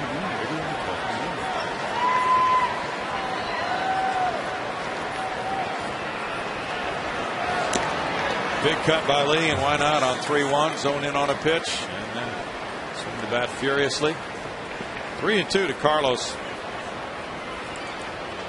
That Washington 8-1 win over Philadelphia. Craig Stammen went to 3-4, with Oswalt dropping to 6-13.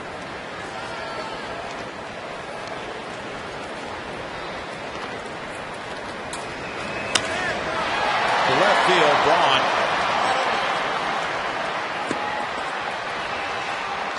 One out. The Coors Light cold hard blast came from J-Mike. Jason Michaels worked the count full in the 2nd inning, and Manny Parra delivered.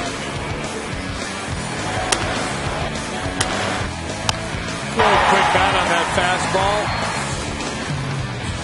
Home run number 6 for Jason.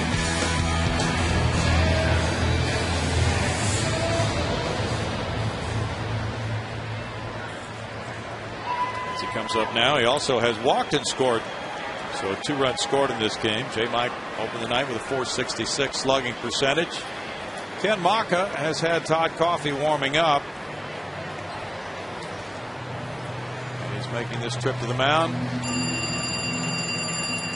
Time for a coffee break. Our Verizon Wireless call to the bullpen brings in Todd Coffey as Manny Parra takes his leave here with the score 4-0 Astros. Put a clock on him.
And he normally makes that quick sprint. He did it again tonight. We timed him versus Wilton Lopez when the Astros were in Milwaukee. Wilton also likes to get there quickly. Todd beat him. Todd had a better time. Something I think Wilton's going to commit himself to in the offseason. Pick up his speed a little bit. Coffey, big man, but he likes to run hard. Kind of looks like Seth Rogen a little bit. It's neither here nor there. What is here is these numbers. 44 appearances for Coffey, 2-2, 4.50 the ERA. Hard thrower, gets good run on his fastball.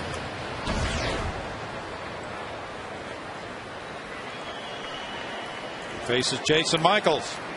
Pedro Feliz on deck, and the Astros up 4-0. They've out hit Milwaukee 4-2. Brewers have left 7. The Astros have stranded 1.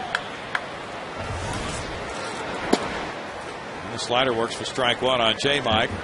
Coffey, 29 years old, from Forest City, North Carolina. Was drafted in the 41st round in '98 by Cincinnati. Milwaukee picked him up in '08 on waivers. Last year he was used 78 times. Worked 83 innings to lead the league's relievers. 0-2.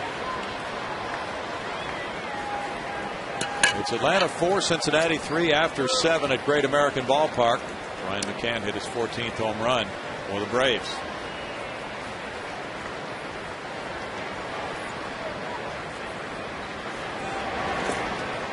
In the dirt for a ball, and it's 1 ball, 2 strikes. Brewer bullpen has a 5.10 ERA. Coffey at 4.08 for his career, has won 19 and lost 15.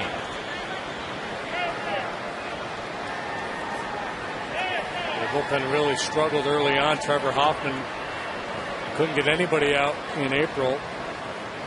As Brady mentioned earlier, he's been much better lately. John Axford has moved into the closer's role, and he's been outstanding there. Coffey had a thumb injury earlier this year. And Rick Peterson working on that. He was pulling off his pitches. Everything's flattening out for him. Bounce slowly to the right side. Weeks comes over. Makes a quick flip over the fielder. Michaels is out, and Keppinger moves to second. 2 outs for Pedro Feliz now.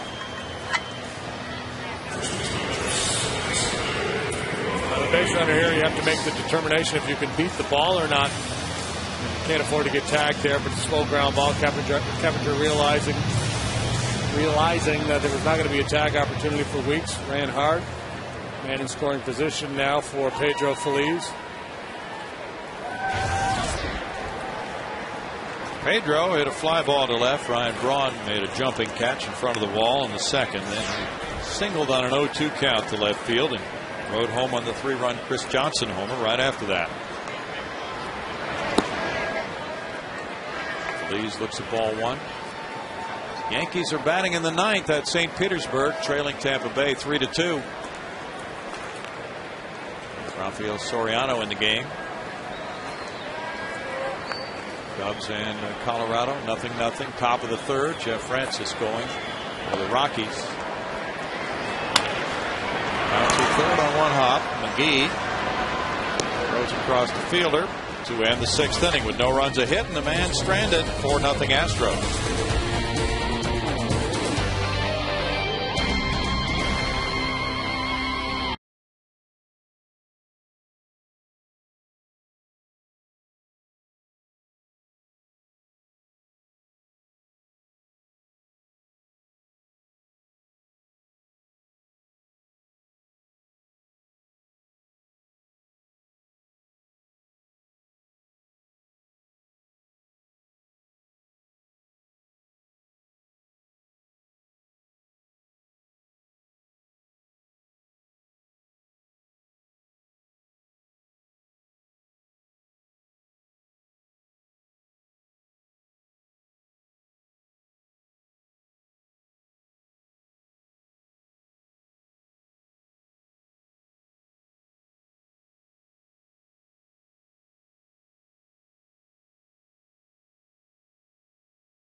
Throughout the state of Texas. For more information on Chevy's commitment to youth baseball, visit ChevyTexasBaseball.com. Jay Happ has made a wonderful debut with the Astros tonight. In 6 innings, he allowed Milwaukee, the hard-hitting Brewers, second in the league in runs scored. 2 hits, no runs, walking 4, fanning 6. Now it's Wilton Lopez in for the 7th. I think Ed Wade's getting some high fives down there in the stands. No, what? You only get one chance to make a first impression, and Jay Happ made a dandy. Now it falls to the bullpen to protect the lead. Wilton Lopez works for the 42nd time. He's 3-0, 3.86 ERA. Worked game 1 and game 3 of the Cubs series.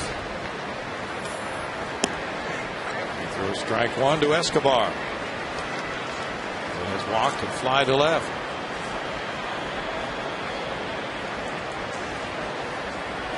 Joe Inglett's on deck to pinch hit, a lefty hitter. Pitcher spot due up next. It's a 1-ball, 1-strike count. Jay Happ will rest comfortably tonight, knowing that he stepped up and performed admirably. A lot going on. You get traded, you got to let people know, family. Yeah. Pack up, get moved out as best you can.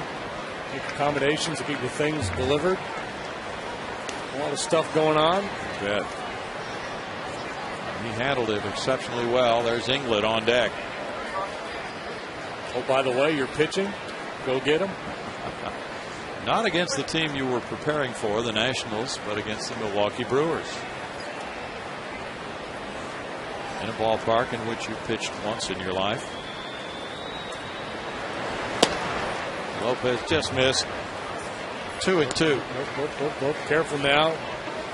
Wilton doing the strike 3 walk-off there, starting to wander, and Jerry Crawford, the veteran umpire, will not take too kindly to that. Well, Troy Hawkins is warming up for the Brewers. He just returned from the 60-day disabled list tonight, and Carlos Villanueva was optioned back to the minors. That'll work for strike 3. Out number 1 for Wilton Lopez. We go to Patty Smith. Well, don't miss Kids Free all summer, presented by Minute Maid. For every full-price adult ticket you purchase in the outfield or view deck sections, you can get up to 2 free tickets for kids 14 and under. Kids can also earn rewards for coming to Astros games with the Kids Passport program. Visit Astros.com for tickets. Bill? Thanks, Patty. It's Joe Inglet now pinch hitting for Todd Coffey. Manny Parra in 5 1/3 innings allowed 4 hits, 4 runs. He walked 3 and fanned 6. Coffey 2/3 of an inning, no hit, no runs. No walks, no strikeouts. Inglet, 286 as a pinch hitter, has 1 RBI, 3 triples. That's impressive. He takes ball 1. Yes, 3 pinch hit triples. We're going to check that. That's what the graphic said. That would be weird, wouldn't it? 1 ball and 1 strike to Joe Inglet. He's 12 for 41 as a pinch hitter. And the 12 pinch hits is tied for first in the majors with Garrett Anderson right there. Looking for a pinch hit triple. He's your man. Smacks that one by a diving Feliz into right field. There's a pinch single for Inglet. Yeah, underachieved for that swing of the bat. That's the routine little knock. Well, all the pinch hitters on the bench for the Brewers tonight, all swinging from the left side. Ken Maka with Happ on the hill, trying to load his lineup up with right-handers as best he could.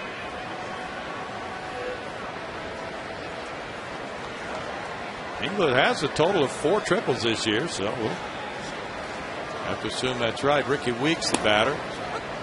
Strike 1. He has a double, a walk, and a strikeout tonight.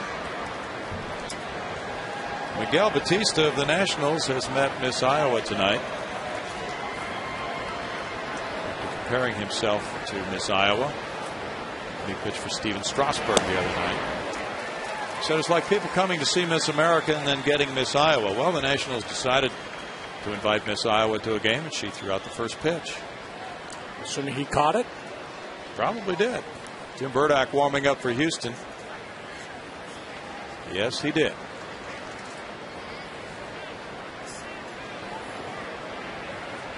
Catherine Connors, Miss Iowa, said she never took offense to him. And she thought the story was hilarious.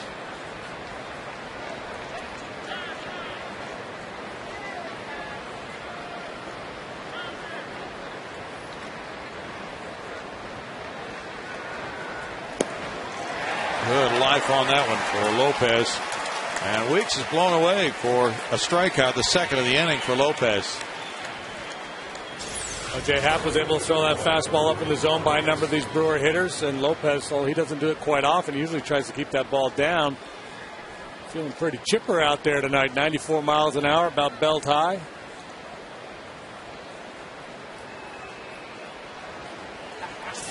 To the note on Rajay Davis of the A's, a rare triple. He's been caught stealing this year by each of the 3 Molina brothers. Jose, Benji, and Yadier have all thrown him out. Corey Hart has bounced out twice and walked. His fly ball hits for right center. J. Mike going for it. Michael Bourne is calling for the 3rd out. Good 7th inning stretch time for these Minute Maid Park fans. Their club leads 4-0.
or on demand on your computer. Visit Astros.com to order and get more details. MLB.tv.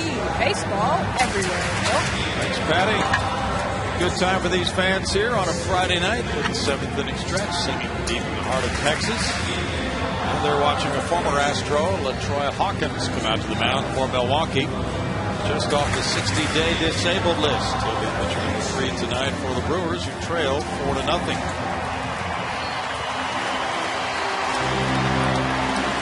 Right-hander is 0-3 in 13 games. His ERA is 9.26 for LaTroy. Really able to get his season rolling before he got hurt and had to shut it down.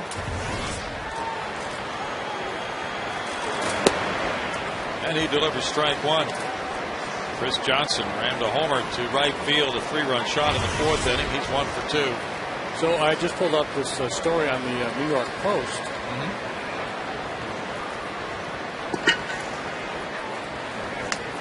Incredible it is, but it says that the Astros will receive AAA reliever Mark Melancon. Okay, Melanson, and high A infielder Jimmy Paredes. Okay. From the Yankees, and the Astros have agreed to pay $4 million of the $7.5 million that is due Lance between the rest of his salary this year and the buyout on his option for 2011. Wow. Line shot left field corner. Johnson hustles out of the box, up for second. Another extra base hit tonight for CJ. That's his 8th double of the year.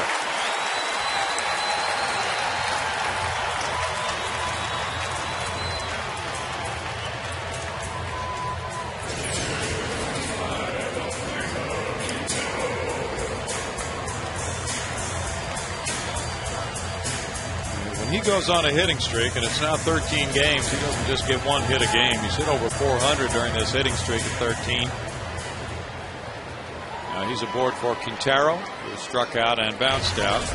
LaTroy Hawkins' last pitch before he entered the game tonight was a walk-off grand slam to Andre Ethier. The Dodgers, that sent him to the disabled list. Right shoulder weakness.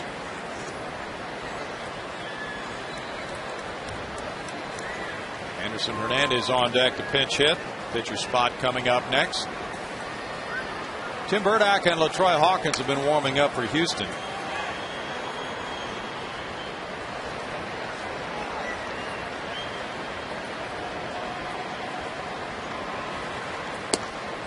There's strike one. Well, it's interesting to hear that report you talked about. Terry Poole has the rookie record for hitting streaks.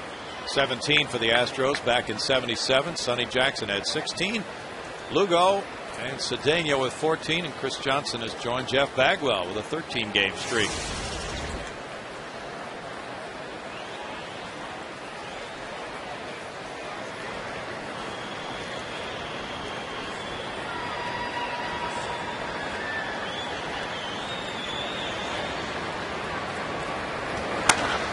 It's lined to Weeks. Hit hard by Quintero. It's out number 1. A good swing of the bat there by Q, hitting the ball hard the other way, just not rewarded for it.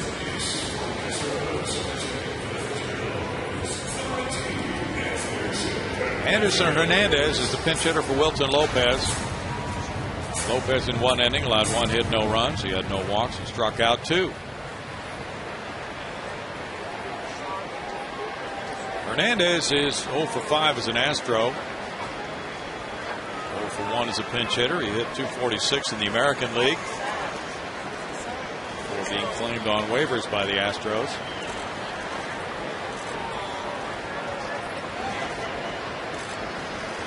Hernandez, a switch hitter, 26 years old, from the Dominican Republic. Strike 1 for Hawkins.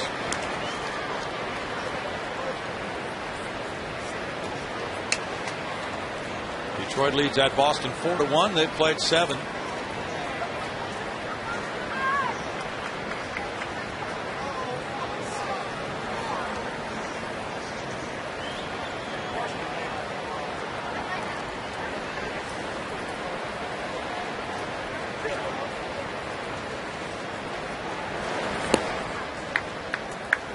1-1. Henderson Fernandez does have one hit as an Astros. You saw 1 for 9. Arizona leads 9-6 after 7 at Citi Field against the Mets. Miguel Montero hit his 4th home run. Kelly Johnson, number 17. Some teams have been trying to get Kelly Johnson in deals.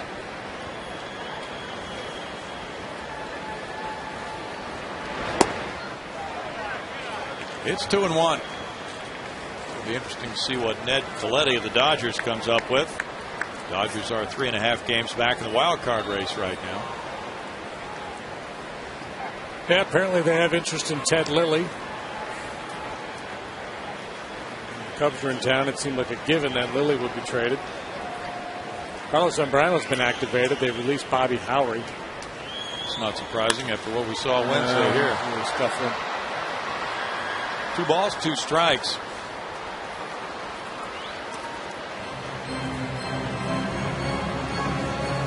Dodgers have won 8 of their last 11 from the Giants. They have another meeting in San Francisco tonight. Buster Posey has hit .427 since Benji Molina was traded away. That really cleared the way for Posey to be an everyday catcher. It almost looked like a dynamite move for the Giants. Cincinnati just scored in the 8th to tie Atlanta 4-4. Still batting in the bottom of the 8th. Joey Votto hit his 27th home run in that game.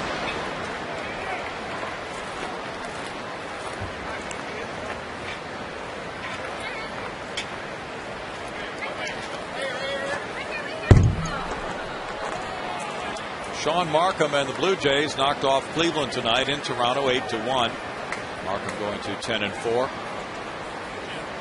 Pittsburgh and St. Louis have been delayed for some time now in St. Louis.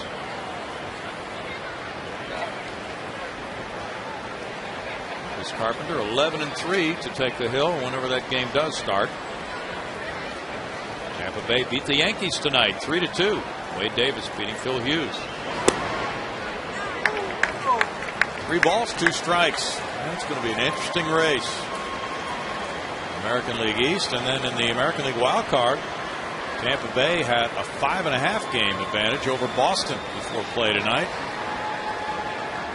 The Rays win over the Yankees, cuts the Yankees lead over them in the division to 1 game.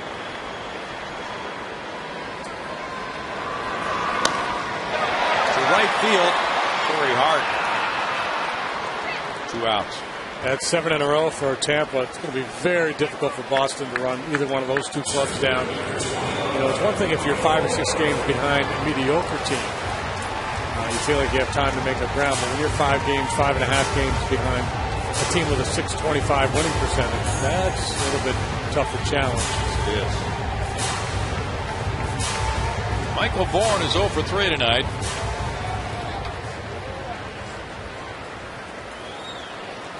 Florida and San Diego is just getting underway out west. Wade LeBlanc about to pitch for the Padres. We got Miggy Tejada. Yeah. Play a little third, a little short. Little cheerleader. Would be a good acquisition for them. Yeah. Miggy's doing for the Orioles this year pretty much what he's done for the Astros the last couple of years, hitting for a pretty good average. San Diego with a 3.5 game advantage on San Francisco. Tejada this year hitting .269, 7 home runs, 39 driven in. Playing short tonight for the Pods. Everett Cabrera's only hitting .201. 4 balls, 2 strikes. The plan is also for Tejada probably to play some third base against lefties. Chase Headley, switch hitter. Much better as a left-handed batter.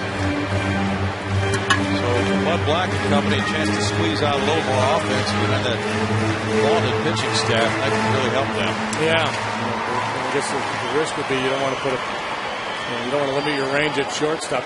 Cabrera's a very good one. And when you rely on pitching and defense to win games, you don't want to give that up. So I don't think he'll spot start occasionally at short, but most of his playing time will come at third. Bourne rolls it behind the bag. Fielder with a good play. And out at first. Bourne jumps up. I think he was safe, and I think if he had gone through the bag, he definitely would have been safe. Now Brad Mills out to argue the call from Phil Cuzzy at first base. Bourne jumped up and touched LaTroy Hawkins there. He was there for the 3-1 play to end it.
Has had quite a debut as an Astro. 6 shutout innings, giving up just 2 hits, and he worked around an error in the 4th.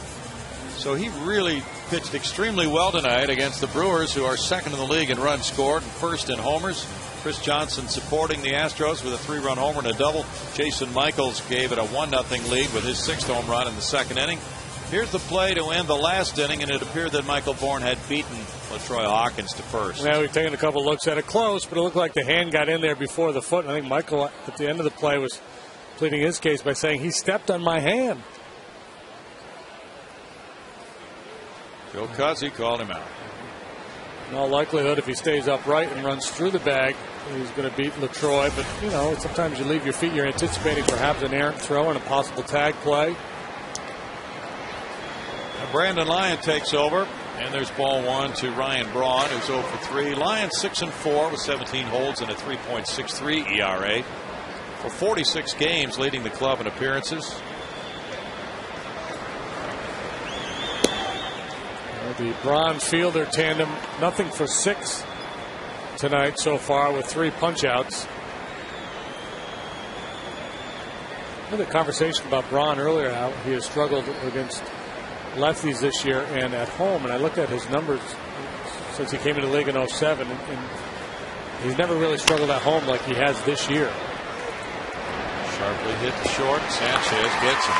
And a couple of years where he's been a little bit better on the road than at home, but nothing like this year. He's hitting just .219. That's crazy. At Miller Park. Sanchez right in position there for that hot grounder. Braun 0 for 4. Here's Fielder, who's 0 for 3. Getting verification, well, not verification, but there's a report out that the Lance Berkman deal to the Yankees could be official as soon as 12:30 tomorrow. Strike to Fielder. And we have a report that Mark Melanson, the pitcher, is already listed as an Astro and part of this deal on Wikipedia, whatever that means. That's not official. Fly ball to center field, looped, and Michael Bourne is there for a tremendous play.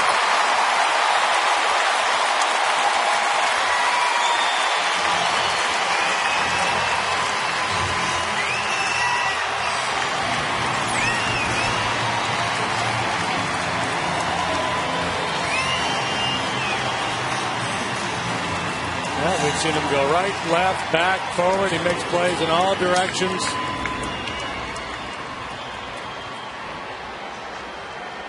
Has no weaknesses out there. You know, some guys go back on the ball really well, but don't come in quite as well. One goes and gets everything. Now Casey McGee looks at ball one. He's 1 for 3 tonight. Excellent play by Bourne. 27,456 to paid attendance. They were treated to a gem there. It's 2-0 now.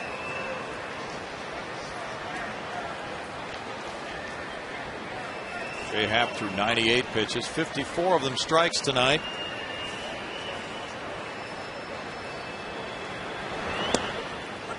On the edge, Brandon Lyon gets strike one, and it's 2 balls and a strike for Brandon. Jeff Fulcino will be pitching in back-to-back games. That's the plan. And then after that, after his minor league rehab assignment, he could be back pretty quickly. 3 balls and a strike. Could be back as early as next week. Jay Happ is the 7th Astro to go 6 innings or more in his debut. The last one, Roger Clemens. Strike, and it's 3-2 to McGee, who's on his way to first.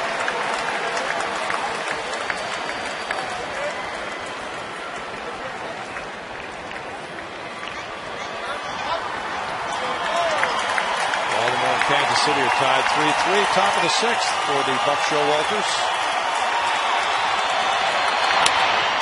Line to left field.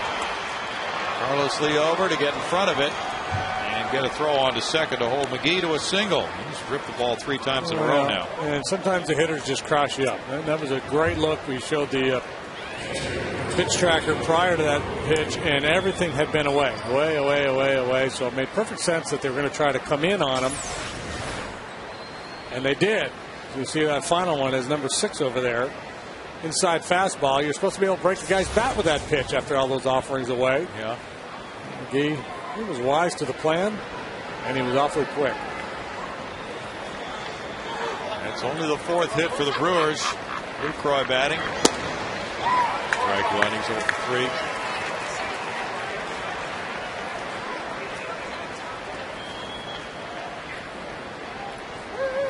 Lincecum is on the mound for the Giants as the Dodgers bat in the top of the 1st at San Francisco.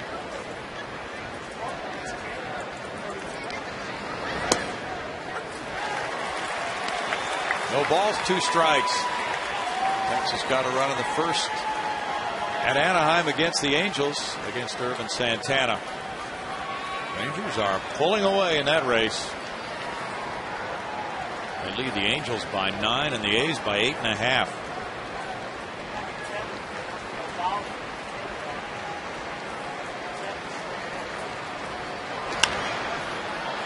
Popped up on the right side. Keppinger and Feliz, with Keppinger calling for the 3rd out. In the 8th, no runs, 1 hit. The Astros have a shutout bid. Going to the bottom of the 8th, hitting 4-0.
exceptionally well. Astros fans have been treated to very good pitching. 4 hits for Milwaukee through 8. And we go to the bottom of the 8th. Sanchez, Keppinger, and Lee against relief pitcher David Risky, who will be pitcher number 4 of the night for Ken Maka. David Risky business, working for the 18th time. Boy, Astros pitching has been very good, not only tonight, but the last few ball games.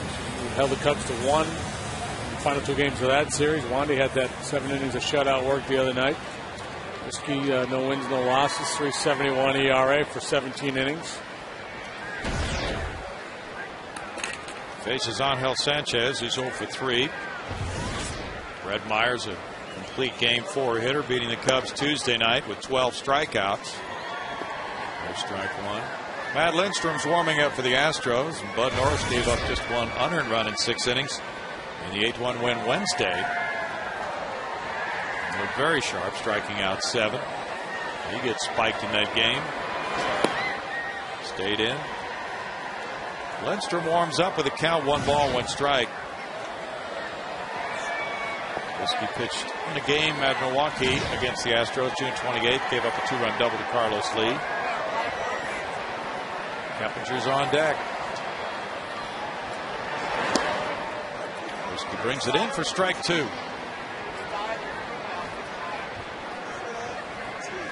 Brad Mills and some of the other Astros guys, Bobby Meacham, a few of the players went out to take part in one of those extreme home makeover shows yesterday. 2 balls, 2 strikes. What'd they do? They helped with a house that's being built or made over for a family in Houston. Good work. I think that show's going to air in, we thought, maybe September on ABC. I've never seen that show. I've heard of it. Oh, you need to watch it. Wonderful show. Yeah? Yeah, absolutely. Sanchez takes its 3 balls, 2 strikes.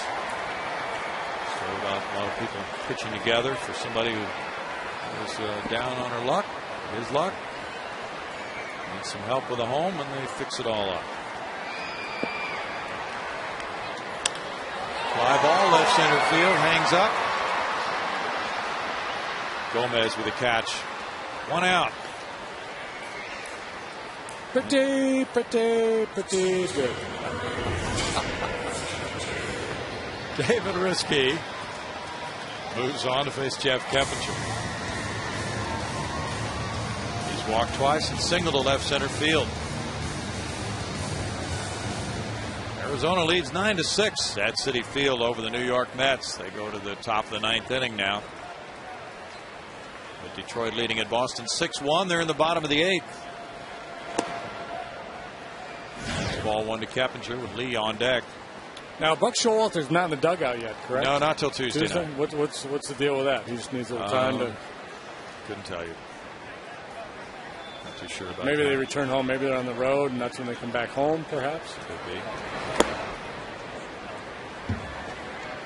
2 balls, no strikes. He got a multi-year deal, didn't he? I don't know what he got. He got through 2013 on his deal.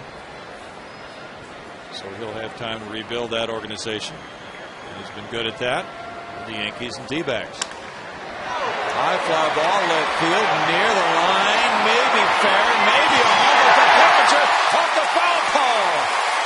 More chicken. It's all about the chicken. 3 chicken sandwiches from Chick-fil-A for these fans. Second time in 3 days. It's unbelievable. 5th home run for Keppinger, giving him 35 runs batted in, and he too feeds the masses. Wow, what a day. Walk, single home run. Who knows what he'll do if he gets another at bat? I can't imagine. It just keeps getting better. Might be steak sandwiches next time. That was a high one. You heard the clank. The Eatmore foul pole. Carlos Lee's grounded out on the next pitch.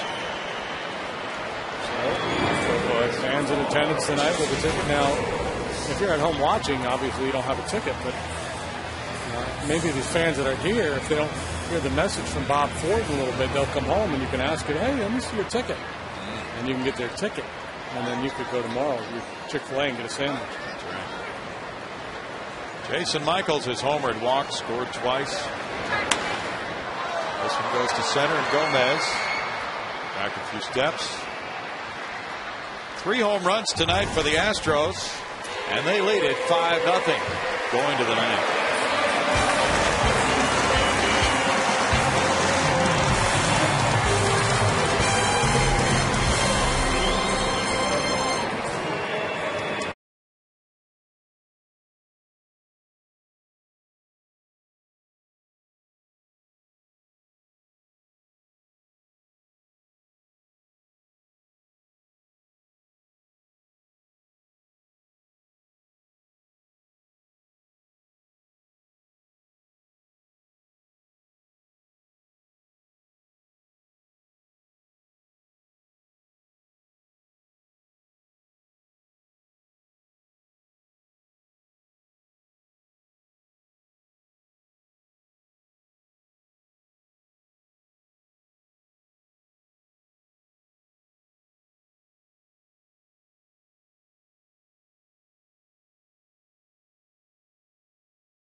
For dealers in the 2010 F-150 and by the Progressive Insurance Group.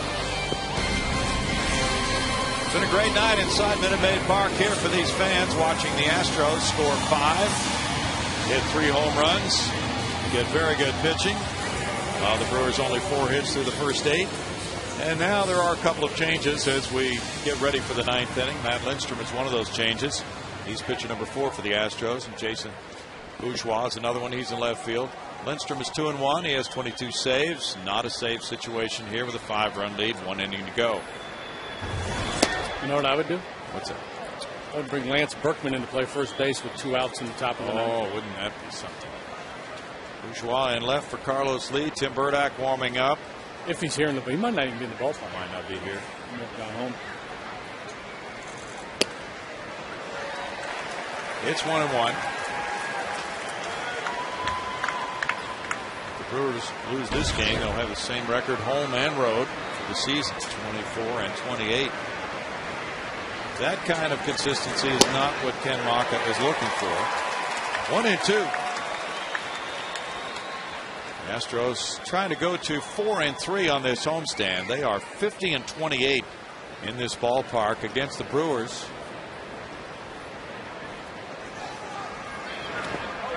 Swing at a slider. And Gomez is thrown out by Quintero from 2-3. Strikeout number 9 for the Astros tonight. The Astros pitching a shutout here tonight. And yet there's only been 1 3-up, 3-down inning. That came in the 5th. So the Brewers have had base runners in every inning. Haven't been able to move anybody around. We've had 1, 2, 3 men in scoring position. Alcides Escobar is the batter. He's 0 for 2 with a walk. Backs away from it. It's ball 1.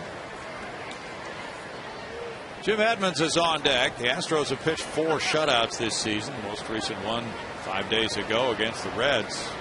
Rodriguez, Lyon, and Lindstrom combining on that shutout. A 4-hitter and a 4-0 win. Rolled out to second. Cappinger to first, 2 down for Lindstrom. And now Edmonds will pinch hit for Risky. Risky in 1 inning, allowed 1 hit, 1 run, no walks, no strikeouts.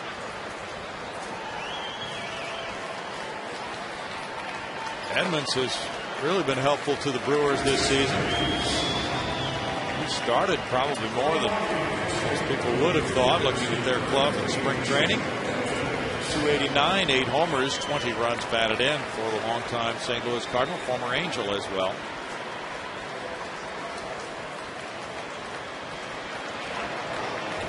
Edmonds has appeared in 65 games. He started 46 of those. He's hitting .425 in his last 17.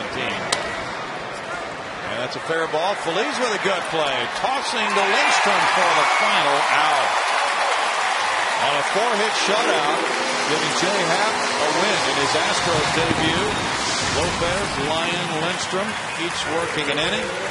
And this combined shutout included a home run from Jason Michaels, a 3-run shot from Chris Johnson, a home run from Jeff Keppinger. Final score, Houston 5, Milwaukee 0.